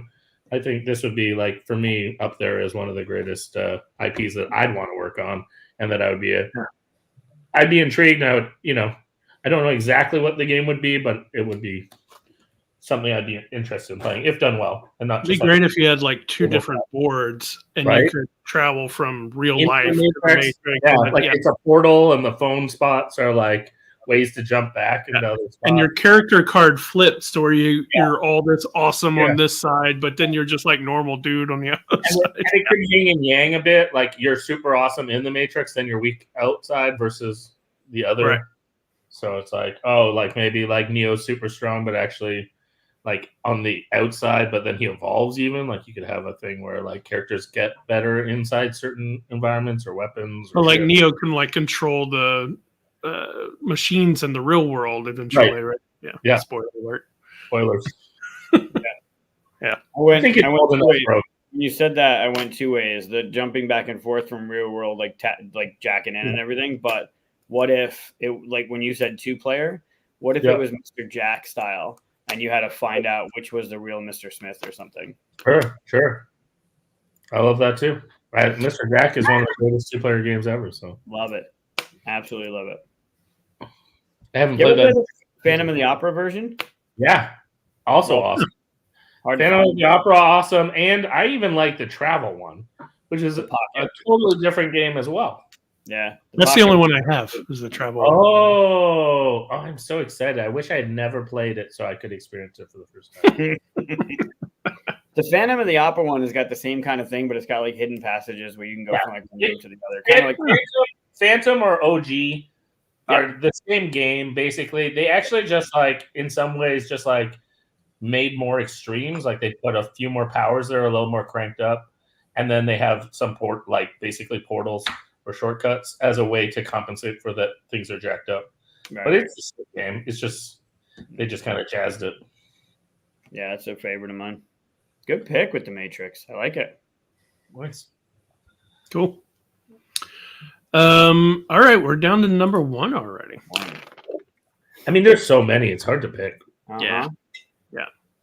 All right, so my number 1, I'd be surprised. I've mentioned this a few times and other things like that because I've had a design for this for the longest time. I just don't ever think I would ever get the IP. So, This is the one, no? Hit me with it. I want to get this IP for you. Your number what one. were you saying, Mike? What'd you say, Mike? 1, yes, Daryl should help you, and 2, this is the one I should know. I've mentioned it a few times. Oh, Mike, it's on you. Write it down. But it's been like what years that we've been doing this, so you probably Predict it. Oh, I did, and he said it wasn't. I already talked about it, and it's not the one. Oh, before I say, Sorry, before I say what it is, I want 173, This is 173, 172, 72. Okay. 173. 170. Is it 173? You're the one that made the thumbnail. Yeah, I thought it was 172. It's 170 something. I just want to tell you because I thought it'd be a great idea. This is what I thought you were going to say instead of Minions was Time Bandits. 172. Oh, Time Bandits. Yeah. Nice. And there's a new series coming out. Have you seen the Yeah. review? Oh, it looks so good. Or is it Disney or Apple? I think it's Apple. Yeah, I think it's Apple. I I think think you're it's right. Apple. It looks so cute. It gives me a little. I love that he does the wardrobe right off, like to start, like a little. Yeah. Like Chronicles of Narnia moment. Yeah. But anyway, my number 1 is it is 172. You know, the more you know. So my number 1 is the Dark Crystal. That would be great if there wasn't a game already. Yeah, there's not. I know. He doesn't even acknowledge it. It's crap. That's what it's. I mean, yeah. I'm just gonna be honest how I feel about it. So anyway, no, the idea that I have is that you are playing both the Sketsy and the and there's different ones of each one, right? So when you do an action, you must do both the Sketsy and the action. So you might want to do this one thing over here, but you're going to do the opposite of it as well. And there's each one are very different. Like you get the Chancellor, you get the Emperor or the new Emperor, and all that stuff. They all have their own different stuff and all. So not only are you doing that, but the whole thing's a rondel, and you have a rondel board of your own. So as you're playing, you got your different pegs and stuff that are going around. But the main board is a giant rondel. And every now and then, whenever you do a specific action, one of your pegs leaves your rondel and goes on the rondel of the board. And people can grab those up and use those. And that whole rondel thing looks like the designs that they have with the the different moons and planets and stuff like that. It would look beautiful. I figured out how the rondelles would work and snag each other's pieces and stuff like that. All right. I texted Javon to go get it. Okay. Nice. I don't know if I could show it without showing up my previous conversation. That probably is not good to show. Hey, you're telling everything anyway. Yeah. Exactly. Yeah, don't tell him to watch the show. No. Yeah. What show? Well, I like the idea, the visual of the rondelles being that astral thing. And I love the astral tie-in. That's yeah, and I even want to have like bowls where all the resources stay into the planets, and whenever certain things happen, those move, and eventually they'll go into conjunction, right? Yeah. And when they do that, the resources filter down and spread out to people and stuff. Mm-hmm. Yeah. And like it's like haunting me because I'm like, there was a licensor at in May that gotta chase that down now. You've legitimately given me homework. Ooh, nice. Perfect. Oh, there you go. Oh yeah, Taika Waititi, which sounded. Taika. I was like, that's perfect. It looks so cute. He's in it too. Yeah. But anyway, I've had this idea and I've worked on it from time to time. But I've even thought, well, I'll eventually just make it and put some other theme on it, and people will be like, "It kind of looks like Dark Crystal." Yeah. I'm gonna get that license. Then we'll look back at this episode and be like, "That's when this started." So that'd be cool. Nice. That's a dream. Gotta chase the dreams.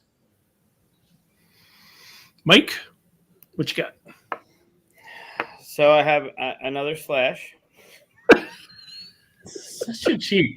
I have so many that I also want to say, but I'm not like just throwing things They're together. in the same world. They're literally the same world, and it could be one or the other. Sure. So You hit the last one wasn't even a slash; it was just a bracket. The whole universe, like the whole universe, is like directed by so and so. Okay, everything by Spielberg. I'll take all of Spielberg, please. Anything Spielberg. Yep. Yeah. Anything with Tom Hanks in it. Harrison Ford, whatever. Give me anything. No, this is literally in the same world. But again, there are games out there that are clones of other games. So this needs to be a legit thing. And it's Monsters Inc. or Monsters University. Nice. Yeah, but you're playing. I should have guessed that. I mean, honestly. Yeah. But if it's Monsters Inc., is it during the scare phase or when you're trying to make the kids laugh?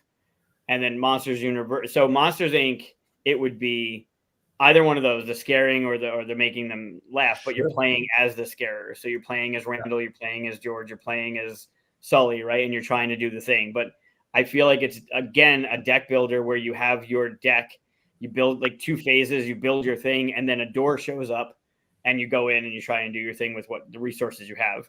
If it's Monsters University, you're going through the scare games and you got to get through that. If you've seen it, have you seen Monsters University? Yeah.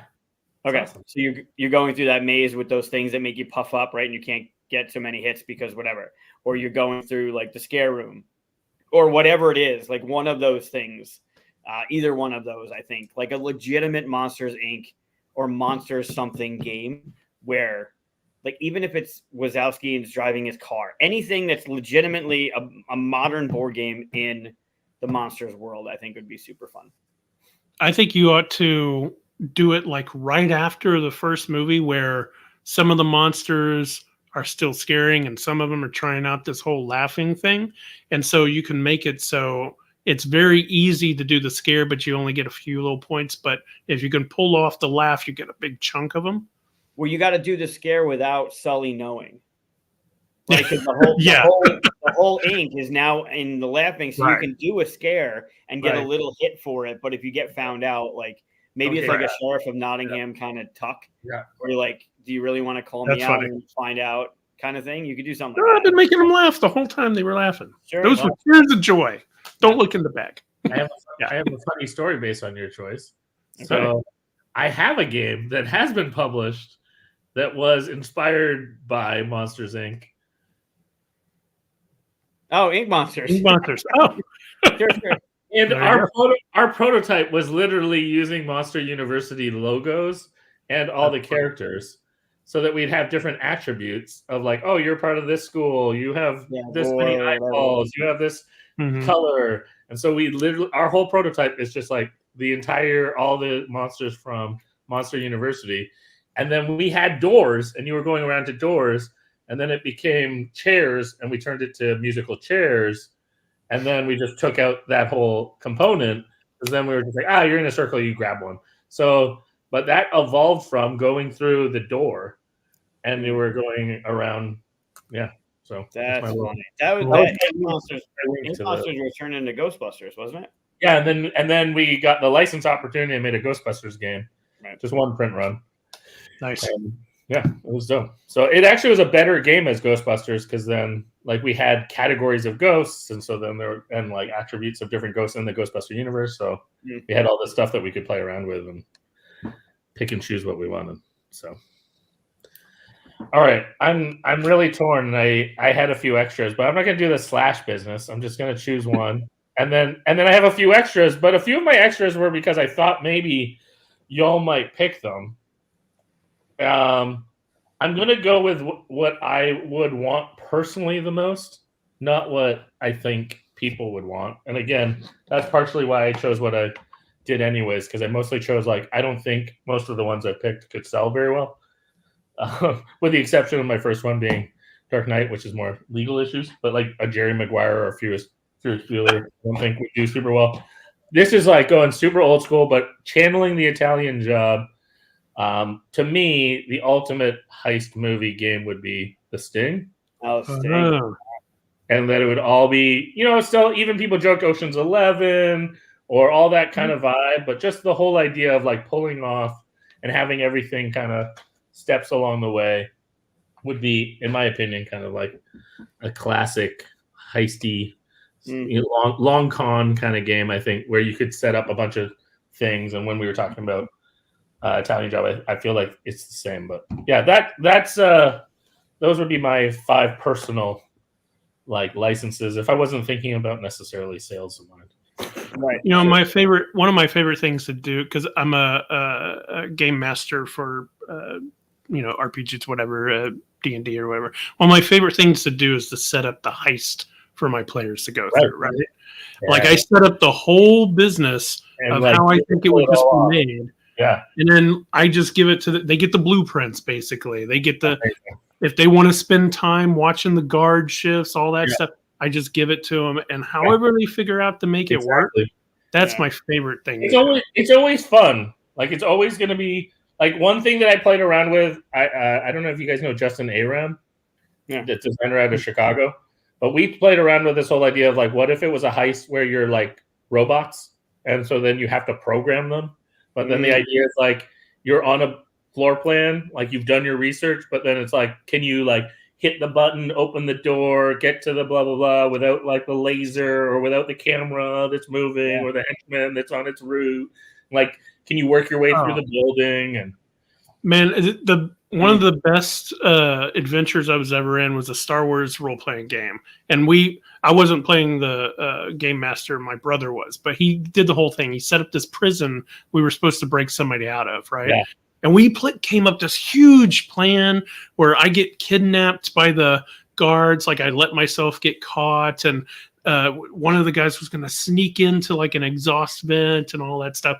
And as I'm on the skiff, like handcuffed going towards the thing, I look and I see the guy is just dead on the ground, shot by some cannons or something like that. And he's the only guy that was going to get me out of it. I was like, this is not starting off well. It's like that was the start of it. That was step 1 of 37 steps. Yeah, step 1 was already messed up. That's what I love about those heist things. Yeah, awesome. Well, there was that. I know Daniel Rocky has a Bomb Squad game. There's another one that had that program where you're programming the robot to go in to do the thing, and it had to like program correctly to get through the door. But you did a little bit of that with a little bit of Burger Brothers. Like that sounds like that would be. I think of Burger Brothers, that was definitely the closest. It wasn't. I wanted Burger Brothers to be more what I wanted than what it was, and I get what they did. Sure.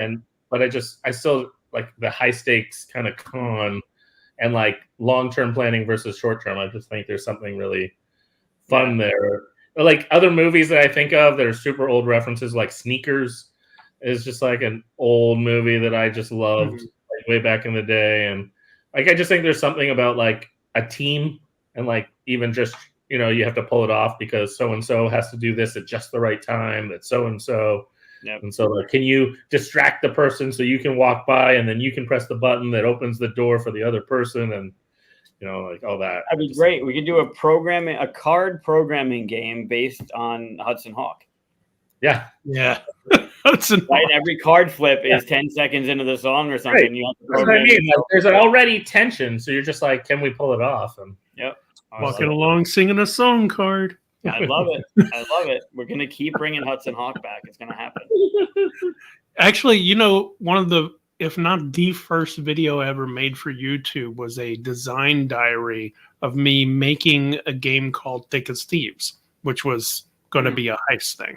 sure. And then I hit a wall on it, and then that's it. But you know, I started a video design diary before I knew that would happen. Right? I thought, oh, you just think of a game and then you make it. You're making it. Yeah. Yeah. It's still on Who YouTube. cares if it's good yet? Oh, I'm sure it's on there somewhere. Sure. Oh, It's the internet. Everything lives forever. I never deleted it as far as I know. It has a lot of stuff like that I saw. Eventually, Burgle Bros has a lot of it. I was like, oh, good. Someone else made something like that. So I just moved on, Right. you know. So, although I never played Burgle Bros, but I saw like the blueprints and all that stuff. Exactly. One day we'll get around to showing the Guitar Hero videos that I showed you. I want to see ones with you singing, though. No, I won't sing. It won't happen. You know what we need to do? We're all going to be at Gen Con, right? I'm not. Oh, you're not coming? Try to get him there. It's not. It wasn't in the cards. Can't make it this year. I've heard DeVere has one of the big rooms next to the exhibit hall, and because they have the new rock themed game, they're doing karaoke in their room all the time.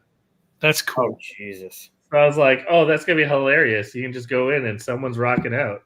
You would never get Mike to do that. No, there's not enough. There's not enough liquor in Indy to get me to karaoke. I'm telling you, liquor and money.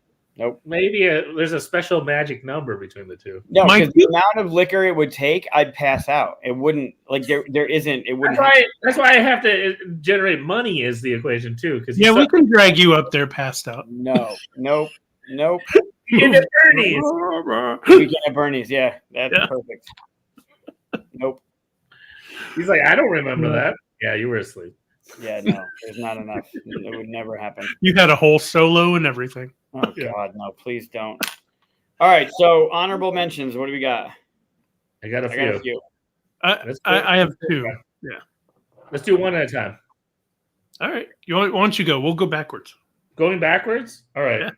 Well, this I have actually pitched multiple times, and it always gets a bit of a nibble. It's a party game, which I'm not necessarily known for, but I think it would be a hilarious party game. And Hunger Games, by the way, I have officially pitched for. That's impossible because they don't allow weapons in any of their products, and they don't allow elimination, and they don't like to reference killing, and like the list goes so long that's why they made a game about the Reckoning where you pull names from a bowl, and that was a whole game because that got approved before all. I pitched the clock. And that you would like do a game where you're like, when you go into, you'd have slices, and then they would have like, oh, this is the Jabber Jays and different things. And then you could shuffle it so that every time you played, you didn't know which territory you'd walk into. And anyways, but party game, I think The Hangover would make a hilarious party game where you're like at the end and you got to backtrack how crazy your night was. That would be great. Yeah, a bunch of pictures. Yeah, and so you just like have the remnants of like, what? We have a blank. Oh, okay, let's backtrack. What happened last night? So like my mind's still like it's a bunch of pictures. Reverse timeline. Yeah, and more narrative. and a little obviously funnier and cheekier. Oh my god, that's Yeah, great. this pops in my head at least once a week. The da-da. Yeah. I just think there would be so many little things you could do for marketing that would be amazing. Oh, there you go. Creating the that would arena. be dope. That would be really cool. I mean, maybe now that they've done like the reimagined and going through it again, maybe they're more open minded. Back in the day, it was a license through WizKids, so I don't know who it would be now, and maybe Remind me at some point, probably at the soiree on Friday. I'll introduce you to Eric and that team. They'd be really good connection for you. Cool. Mike, you're next. Honorable mention. Oh, backwards. That's how that works. Okay. How it works. So I was the first thing I wrote down when I thought about movies that need to be board games was this game. And then I started looking up like, okay, let me make sure that these don't exist. And I found out that there's one that exists. It's from 2020. And I don't know it. I don't know how it plays. And I don't know how close to look at Stefan showing up. Hey, what's up, brother? Oh yeah, sure. We're done. So it came out in 2020, but from what I understand, everyone is playing as the main character. So it's a multiplayer game, it's cooperative, and you're all playing as the one main character, which doesn't necessarily make sense. I love that. It's such a yeah. It's like the solve to all IPs. Yeah, right. Just play. Everyone's playing the same character. Play your favorite character. So actually, there is a movie that would work for. So yeah, there is one. Yeah, I mean, you could. I mean, there are a couple that could work. Anyway, I love the author. The author is Neil Gaiman. I think I love his work. The movie is Coraline. Oh, that's a nice. Coraline is great. Yeah, there was a game. There was a game. There's a game. There's you're trying to escape the other world. Yeah.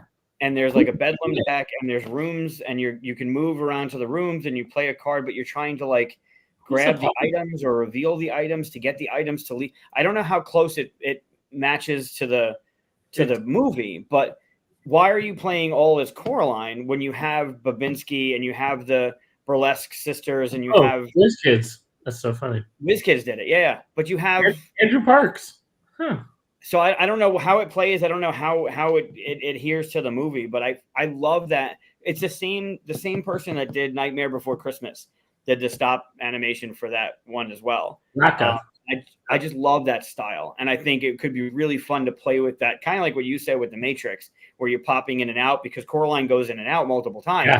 You have so many things you can do with those characters, like with the circus, the mice circus, and everything, and then the performance aspect, and the cat can help you out, and like Wemby is there, and there's just a bunch of stuff you can do in that world. It's such a fascinating world. You want me to read it? I got the box back. The box back? Yeah. Okay. Players assume the roles of the ghost children who were captured by the Beldam, the other mother. Now they are trying to free Coraline and her parents from the Bedlam's evil clutches. They will confront Mr. Babinski and his jumping mouse circus, fend off the other father of his mantis tractor, wrestle the peril ring from Miss Spink and Miss Forcible, and steal the skeleton key and snow globe to ultimately set Coraline free. Players all win or lose the game together as a team, but be careful. Bedlam will thwart your plans at every turn, and be quick. When the button shadow eclipses the moon, Bedlam has won. So there's a deck that runs out and you lose the game. So you're playing as the ghost children. Interesting. Yeah. Cooperative, yeah. Yeah, and they're helping Coraline escape. So no one's playing as Coraline? Yeah, no, it's a playable character. Or it's a standee. It's the standee for sure. I'm looking at the pictures. I don't know how that works, but I think that maybe would be a nice IP. Move them around, but that's very funny. I love that movie. I think it's got such a cool story to it, right? Like, I think the tag for it when it first came out was like "Careful what you wish for" kind of thing, because the parents don't have enough time for her. She's bored. She wishes for something else. She finds something else, and it's not what she thought. And there's just a lot of fun in that one. I thought you were going to say Sandman when you were talking about Neil. No, I haven't. I read it a while ago. I never read all of it, and I haven't watched the series. Well, the series is great. Same. I only saw the first episode of the series. I want to continue. I just hadn't gotten to it, and now I forgot it's been so long. Yeah. What's your honorable mentions? You get back to back, or are we just spinning? I guess. Yeah, we'll just keep going. Yeah, reverse. But yeah. So one of mine is Inception. Oh yeah, I was waiting. I was waiting. It was right here. How to make it happen though? Okay, so here's what it is. You pay for your actions with time. Yes. Okay. And then at the very top level, the first dream state that you're in, that costs a lot of time. But if you can make your way to the next level, it slows down time. So you can do the same action for fewer time. Go down to the next level. It's just like one time lets you do this awesome thing, but you have to get all the way there. And can you make your way back out? Totally. Take the scores. I love it. Okay. Yeah, I want that game. I was actually like kind of picturing if you took Holy, but made a board game on each level. Oh yeah. Hey, Kabuki. Hey Kabuki. Like Julio's Holy? Yeah. Yeah. Oh yeah. Oh really? I don't remember that. Someone didn't have the ID clearly. Yeah.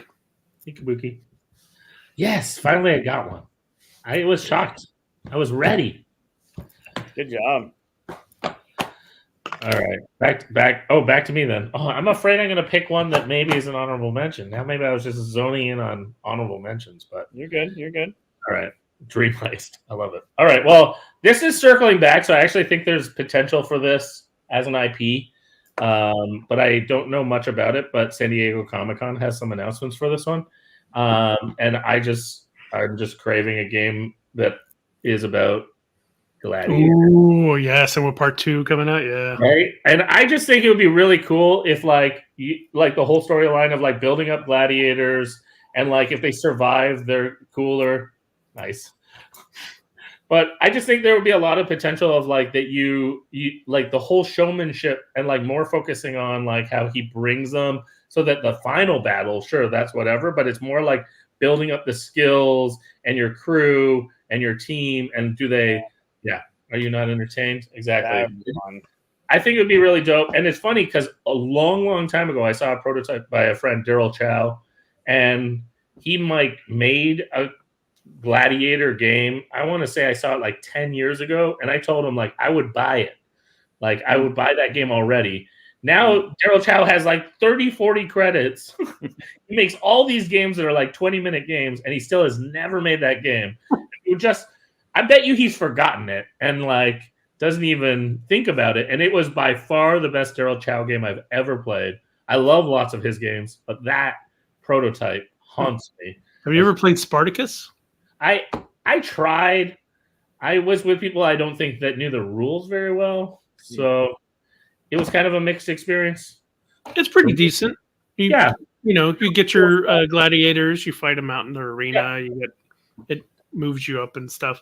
But I'm like you. I think there's more story there to work. Yeah, and just like that they were fighting at different arenas, and sure you end up at the big thing, but like, do you spend time training, entertaining, recruiting? I get like there's a lot of problematic colonization type elements to that story, so it might never even really happen. But I just think like it is a warrior's tale, and it is like a tale of like triumph and battle. But I also respect and understand that that may be triggering for people, and I want to respect that too. So yeah, that's an honorable mention. And I'm holding 2 in hopes that one of you guys mention one of these. I got one more on my list. That was it. Yeah. Well, each of you have one more, so I have a chance. I'm not super hopeful, but I'm hopeful. There's absolutely no way you have this ready. So really? Okay. Yeah. Now challenge really accepted. Now it's definitely a challenge. This one's way off the beaten path, but so Mike, what's your other honorable mention? Or that was it? You only had the one? Okay, we're going backwards. No, I'm waiting for you. Oh. Aladdin. Ooh, Aladdin. Love that IP. Yeah, I don't know if you have multiple. What do you think the game is? I'm curious. I think there's an overarching Jafar track, and Jafar is trying to rise to power or whatever, and it's counterbalanced by what's her father's name? The king. What's his name? So there's a counterbalance between Jafar king, and versus back and forth, and if Jafar's thing and the king's thing, or the Sultan, if they ever meet, then Jafar wins. So you're trying to counterbalance that, but maybe like part of it, kind of like Queen's Gambit, where there's like the Cave of Wonders and there's the palace, and then there's the Agrabah, like you're in the town trying to do a thing, and there's 3 different things going on where the guards are trying to chase you, and whatever, like Abu's helping, Iagu's spying, like whatever is happening, something there with those things. But something good, because again, and I don't know, this is why I didn't mention it. So Coraline has the game from 2020. Aladdin has some shit like older stuff, but their name is on a game from 2019, and I don't know. So that feels like probably a label slap. Sure, it didn't look like it though. It didn't look like it was something. Oh, can I talk about that last one? Well, I didn't want to enter on Mike, but yeah.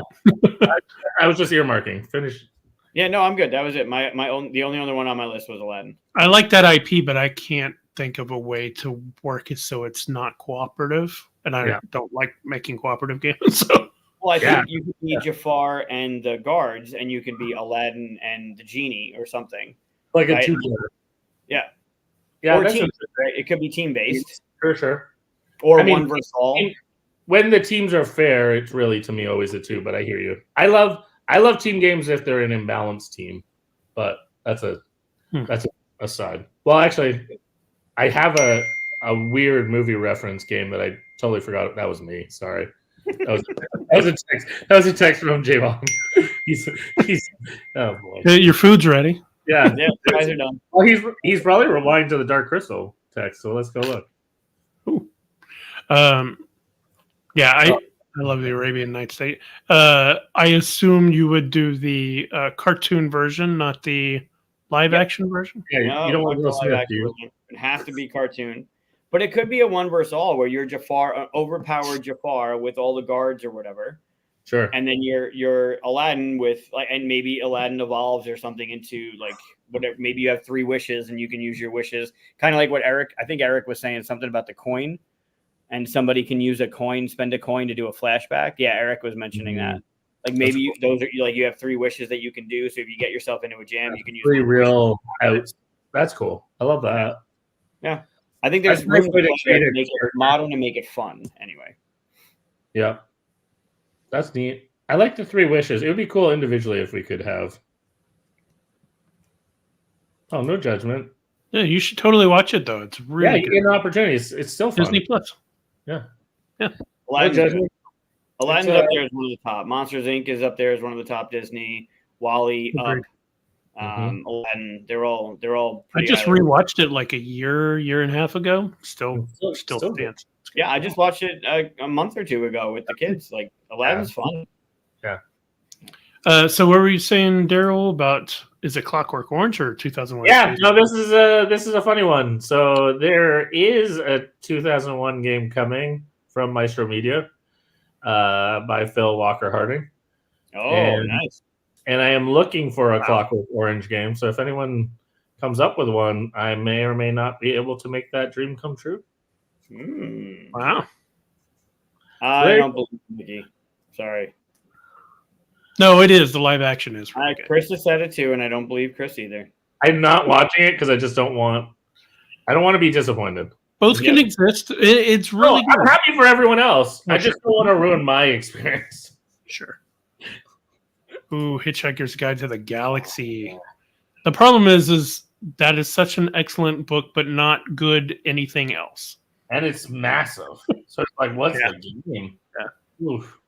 Yeah. I think it'll be a great universe to play in, but it would be hard to get people to draw in and know or care enough about something. Because it jumps around everywhere. It would need to be like almost like an Outer Rim game. There's a deck builder. $10, yeah. There's a deck builder Toy Story game that's actually really good. Yeah, really good job with it. Yeah, the op did it, right?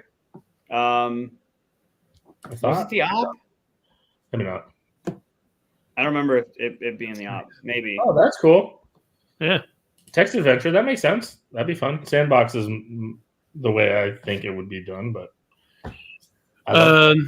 So my other honorable mention, the one that I said no one would think about it, but it is my favorite Dr. Seuss book, The Lorax.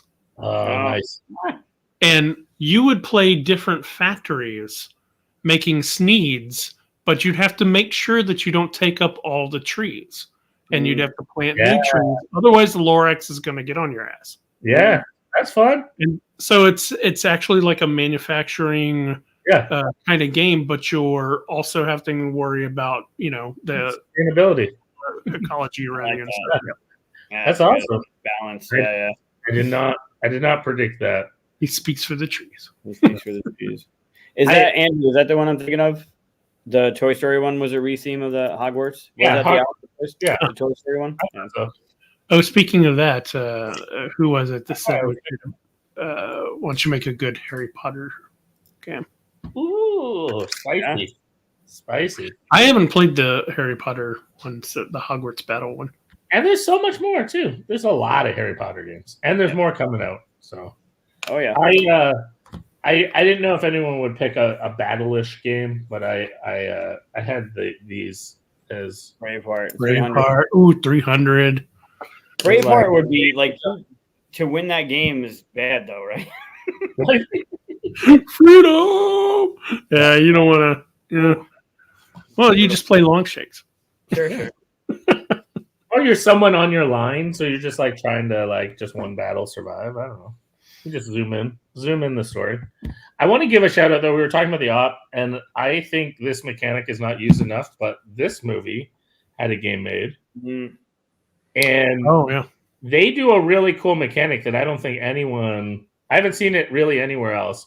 But they took a folded board, and Act 1 is playing on the top of the folded board, and it's like a 10-15 minute game, and then Act 2 is you unfold it in half and print it on the outside of that part. You play a 20-30 minute game. And then Act 3 is then you unfold it fully and you play the final act that's like 30-40 minutes. You have an hour experience, but it's kind of like 10, 20, 30 with a scaled like storyline. I feel like lots of movies are written in an Act 1, Act 2, Act 3 of kind of like leveling up. The only other example I've seen of it, in my opinion, but it was really long, is Little House or Big Trouble in Little China, which is like a huge game and it takes like 3-4 hours to play. Yeah. But they did it where it was side one, like the full board, you play for like an hour. It sometimes takes 2 hours, which is a problem. And then you flip it over. Yes, it is Fletcher's design. And the second half is you play on the other side mostly, but there's a skinny channel down the middle of it, and you play the big boss, which is just like jumping up the middle once you're ready. So the whole Act 1 is all like, it's almost the inverse. It's like 2 hours, then 1 hour, and then like a 10-20 minute big boss.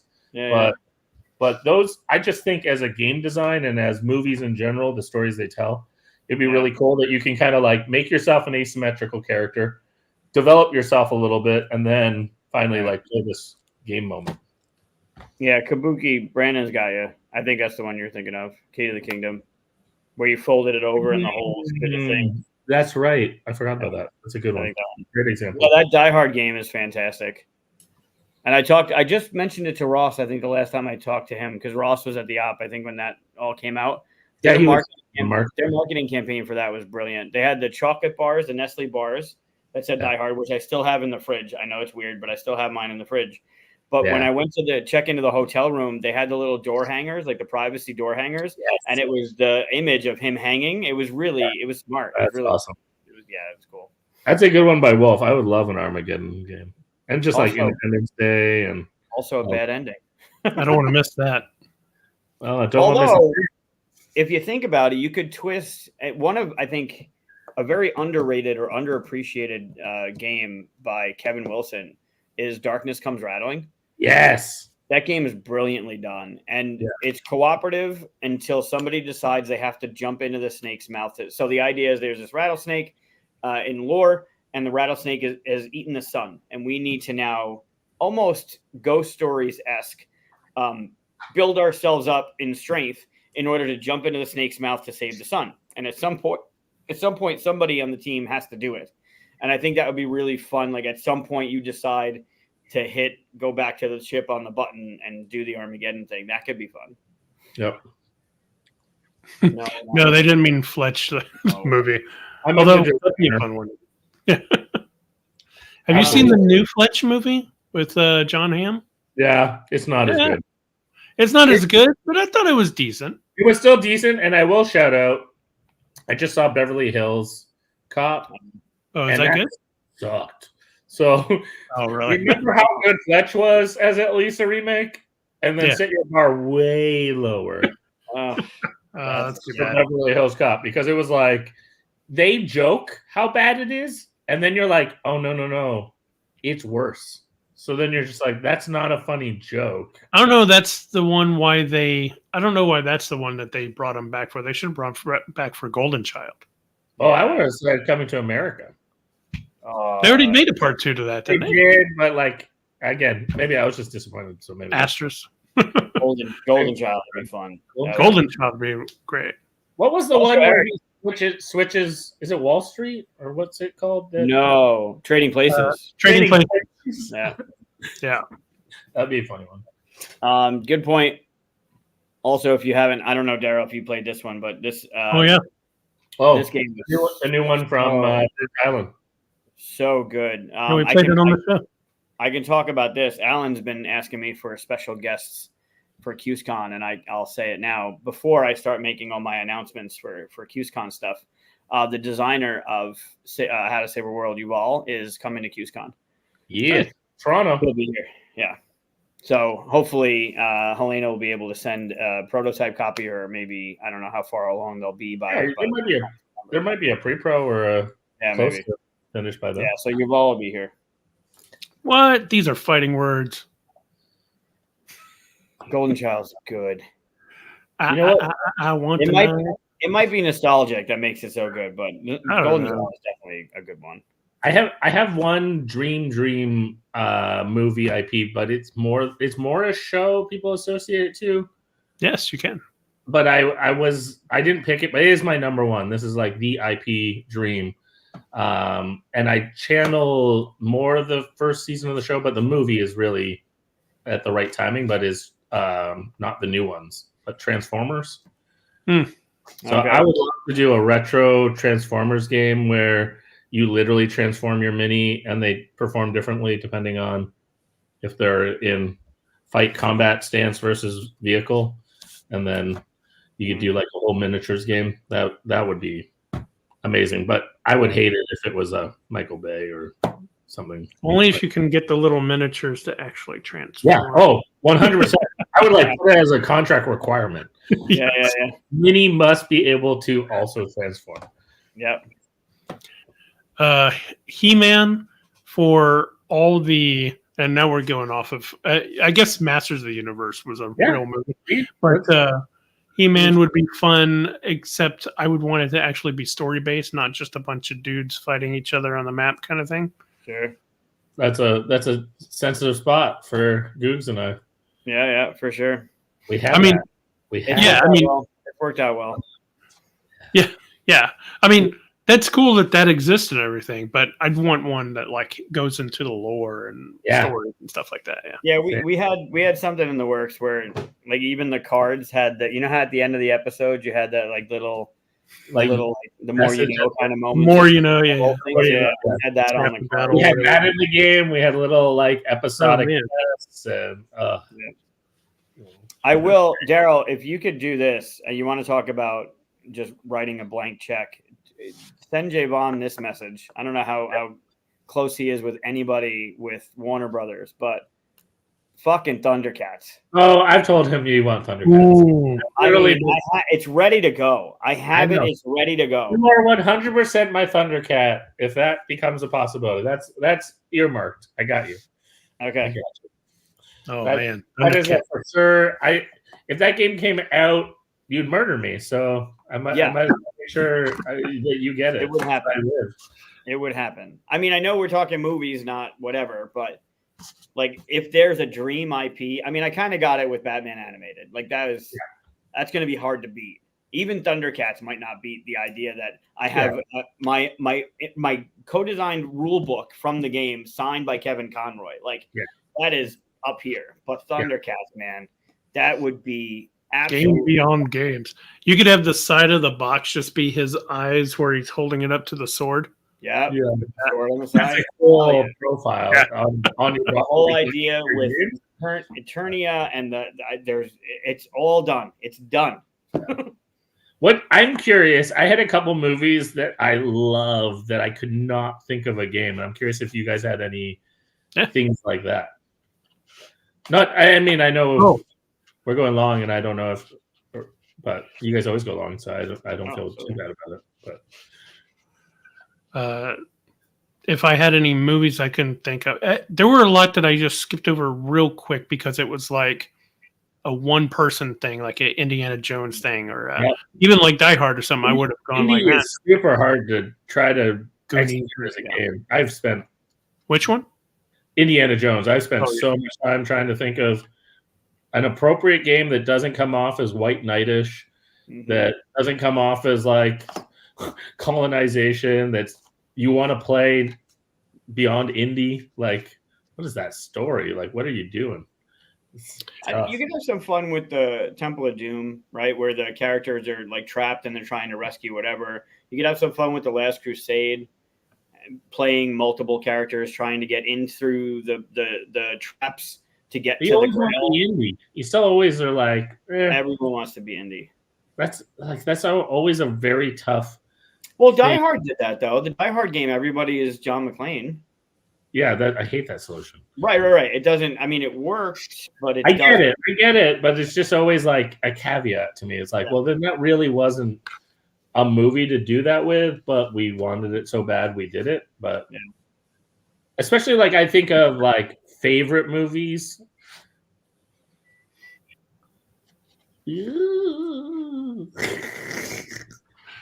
Well, I mean, there are games like the Back to the Future one, right? Sure. I actually enjoyed that one, but I would have never thought to do it the way they did it. Yeah, that was great. Although I like Chris Leaders and why am I drawing the other designers? Oh my goodness. I like their version better. Yeah, I like Leaders better too. Oh, I want to try the Rocketeer game. It looks beautiful. Yeah, I haven't tried that one. It's an IP that I know, but I don't love. What about if you did a prequel to Indiana Jones? What if you were like hiding the Ark? Yeah. I don't know, like something rather I hear you. From the perspective of Indy in the movie that we know. What if there's definitely room outside of that to play? It could still be, or it feels like they're getting farther from the star or like the focus of the IP. It's like at a certain point you're like, well, why would the IP even want that? Yeah. The hard part is that I don't think you can capture the romanticism and the adventure in a thing like that, right? It just doesn't translate. Yeah. Well, Arnak does a good job. If you remove the fact that it's not an Indiana Jones game, it does kind of have that adventure to it. Arnak is a great game, but it doesn't make me feel like I'm in the Indiana Jones world. Yeah, it visually gives the impression, but I feel like once I play it, I'm not in that moment. Like I'm not channeling like my da da da da. Like, this is the closest you ever get to an Indiana Jones game. Okay. I think Escape does it pretty well. Okay, it does. It feels like an indie game. It's a great reference as a moment for sure. Yeah, sure. Like the running out kind of like fear and tension. I think that's a great example. Yeah. This game, you were literally fighting against Nazis and doing the whole thing. It's massive. No, I've seen it. It's huge. Yeah, it's massive and it's cumbersome and clunky in its rules, and you got to know a lot of like I would have to relearn the whole thing again because it's one of those games. I right? want to play that. That's the kind of game experience where I'd want someone else to like know it just like deeply, Definitely. and then like you spend an all day where you're like, okay, teach me everything, let's do it. Like, I mean, it doesn't have to be an all-day game, but it is a long one. I'd say like a 3-4 hour game. It also Sure. has like lava monsters and stuff too, right? Like it goes fantastical in 14, No, it doesn't. doesn't it? No. Aren't there expansions that in Oh, the expansions, yeah. Yeah. But the base one feels, like, base? and to be fair, there's Yeah. ghosts and raiders, so I mean, or angels or whatever there are. There's fantastical stuff going on there. But sure. What about the Lost Cities, the board game? Yeah, it's so abstract. It Yeah. is. I mean, It's you a have thing- that exploration. You're going down the track. You're finding Sure, the idols, sure. right? And then I love Lost Cities, and I even have the multiplayer one. Like, that's the one I'm talking about, the board game. yeah, I think not the card game. But I think all of them could translate to sure. You're like finding things, and Yeah. you only have so much time. And I don't get me wrong. I think that we should always have games trying to be indie. But I just every time like I feel like, oh, I love this franchise. How could I make this experience? I hit a roadblock of just the best way. The thing is that sometimes you can't translate certain things into board games that give you the same feel, but you can, like with Arnak, use those themes and put them on great games and stuff. But I think you can't, like, you couldn't beat the experience if you did it as an RPG. If you get a great game master and you did an RPG, you could create that kind of feel or excitement. I still think there's games that just haven't been made that do it yet. Like, I really do think the challenge is worth considering. Mhm. I just think it's really hard to be theme, and it doesn't translate to mechanic to me very well. So it's just like I just don't know what that is that doesn't become luck festy, or I don't know. I really haven't seen it yet. But I like your escape. What if you played as Alan wants you back. What if you played as a tailor making indies hats? I'll buy Only one I'll buy any game about hats. So Alan wants you back for another one for series. Hell yeah. I'm in. I had to put a bunch of things down that I was like, oh, that's a series. Right. Yeah. I'll give a shout out to a license that I wanted to put on a game, and I tried to get it signed, and then it signed with Renegade. But I think the game is like criminally underrated. And can anyone think of the game if you see this as the movie? Gravity. Have you seen the movie Gravity? Yeah. It's one of my favorite movies. And so Solus made a game called Junk Orbit. It's all about like pushing yourself off of like junk to propel yourself through space. Oh, really? And so like having zero gravity. And I remember seeing it and being like, this is Gravity, the board game. And it never worked out, and they signed a game and all that. But I always think of that when I go like capturing a little bit of a moment. Yeah. Yep, great example. Everyone wants to be Conan. Yeah. There's a new Conan game coming by the people who made the original crazy one. That then made Batman. Mm-hmm. Like Monolith. I almost got that one, but it just looks so like cumbersome, so much rules, so much stuff, So many rules. I bought it because I'm a fan of Batman, and then I used it for the minis because they're amazing minis. Oh, that's an interesting idea. Like a boss monster type thing? Sure. That's interesting. It captures a little bit, but I would say to myself, there's probably others IP that are more a fair representation of that. You know what game captures like that kind of romantic, not romantic, but that feel a little bit and isn't an RPG is Detective City of Angels. You could do an Indiana Jones-esque kind of thing with that. Sure, that's a good call. That's a good trait too. Really helps. Yeah, it never hurts. Well, and that game was a massive love letter of work. I mean that they took years making that. Yeah, that's on my top 10 of games of all time. Kabuki, was it Daryl's Batman game or my Batman game? It's the Monolith game. Which one? Oh, that Batman game. Oh. I'm assuming. I could be wrong. You're like, oh, that Batman. Yeah. The world needs more Batman games. So I'm with you. Yeah. Another one. I mean, again, going back to that Warner Brothers license, but if you want a game that's ready and you want to bring Terry to the table, Batman Beyond. It could be good. It's tough. It's tough. That's got to happen. Sure. Nice. It's a great series. All right. Well, we could go on forever. Yeah, we got to save it, I guess, for that. Still go on forever. Yeah. There's so many good movies, but like we talked about, like as you go through them, you're like, I can't think of anything like that. So I only came up with stuff for, I only put stuff on my list I could come up with, but I'd love to make all kinds of different movies. But I mean, I got one. But, and I think if they're narrative focused, like you said, like RPG type experiences, then there's a lot more space, but you go in a different direction then. Labyrinth would be fun. Sure. Yep.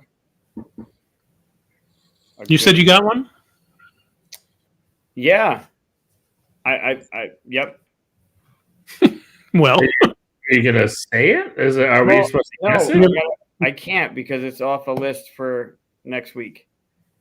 You can. I'm looking at the list from next week. Get right away, and then we wouldn't know. It would have been a tie over. Stay tuned until next week. Yeah. And there you go. It's a hook. I get it. We'll start the next episode with last time on Full 42. We will. Last time on the Full 42. What Mike wouldn't share will not finally be revealed. Next week. Great. The old Aliens game. What about Usual Suspects? I was on my list because I went first through just initially thinking what's my all-time favorite movies. But to me, the problem is that it's really a storytelling game of things around you, not the heist, which to me is like a layer of like, it would be a great RPG. Yeah. Like, I think it'd be a really funny thing if you tried to tell a story using things from the room and then other people have to identify them. Like, that would be really funny, but that's like a layer to the movie, but then it's a heist movie, and then it's like assembling a crew movie. Like, I don't feel like... Or it's a hidden identity thing, which one of us is Kaiser? Which one of us? Yeah. But then it's just like, it feels like it's not fulfilling enough of the movie, and there's other movies that do each of those things more one-dimensionally. Yeah. But it's an amazing movie. Yeah. My all-time favorite movie is Children of Men. And so I think about, and so like, I always think about like that, and then I'm like, that's not a game. Like, or it's just a depressing game. Like, yeah, it's such a depressing world that get the baby to a boat, right? Like, okay, no one's buying that, being like, well, I want to relive that experience. There was some amazing stuff in that movie, though. Oh, yeah, solid movie. Oh, Wizard of Oz, that's a fun one. The Adventure series does a good job with it. Wicked's coming, and there's a Wicked game coming. Yep. Nice. Cool. All right. Well, we like I said, we could go on forever, so I got to put a stop to it at some point because I haven't eaten dinner yet. Yeah, I just ate. Wow. And Daryl was eating in front of you. Yeah, I didn't know I could just eat while we were playing the show. When you're on the show 4 times, that's one of the luxuries. Yeah. Is that a privilege? I thought I read that in my rider. Well, I thought you were gonna like spread out some popcorn and make popcorn for everybody. So yeah. Let's see. What are we doing next week, Mike? 94. Yeah, best movies from 1994. That might be. It's got to be at least my second favorite year of the 90s. So it's going to be tough. It's tough. It's really tough. That maybe some of my favorite movies are from that year. So really, wow. Yeah, there's some good ones. Good one. I ran into one that I had no idea even existed. Didn't even know it was made. I'm confused. There's obviously lots of movies that you didn't know existed. No, but in a series, I'm a huge fan of the first one. And there's a third one, and I had no idea. Like the second one was shit, but I had no idea there was even a third one made. Wow. Can I say my part 3? Can I say my favorite? I know of 3 movies in '94 that are always in my debate for best movie. We'll try not to give anything away. Go I'm ahead. curious if any of them make your list, but Shawshank Redemption, I know is a '94. Forrest Gump is a '94. Classic. And Dumb and Dumber. Classic. All 94. Those are some of my favorites from '94. Those are good ones. It was a great year for movies. Mm-hmm. Yeah. So we'll have a list, and I'm sure we won't say whatever somebody really wants, and they'll yell at us for it. But sure, yeah. I don't know if we'll have another moment like we did with what's it called? Hudson Hawk. Oh my god, that was yeah. Yeah, next week we'll do 94, and then the week after we already were asked, I think last week or the week before, to do a Gen Con preview. Yep. I leave that Tuesday, so that Monday we can go through the Gen Con preview list and talk about stuff that's going to be there. So that's good. I'll mark off all the ones I need you to buy for me. Perfect. And then you're going to come pick them up in September when you Daryl, and I are hanging out in Syracuse. So anyway. Right? Oh man, it's so hard. Come on, it's right around the corner. Don't Hudson Hawk us, guys. We'll see. Check us out next week. Daryl, thanks. Thanks always. We got to have you back for series 1. We'll do a series. Yeah, let me know when. That'll be his 5th, though. That means it comes with some sort of title. He'll have to. Yeah, eat dessert with his dinner that time or something. Perfect. Dang. All right. Thanks, everybody, for watching. Yeah. Thanks for hanging out with us, Daryl. It's a pleasure, man. I'll see you soon. Yep. See you guys.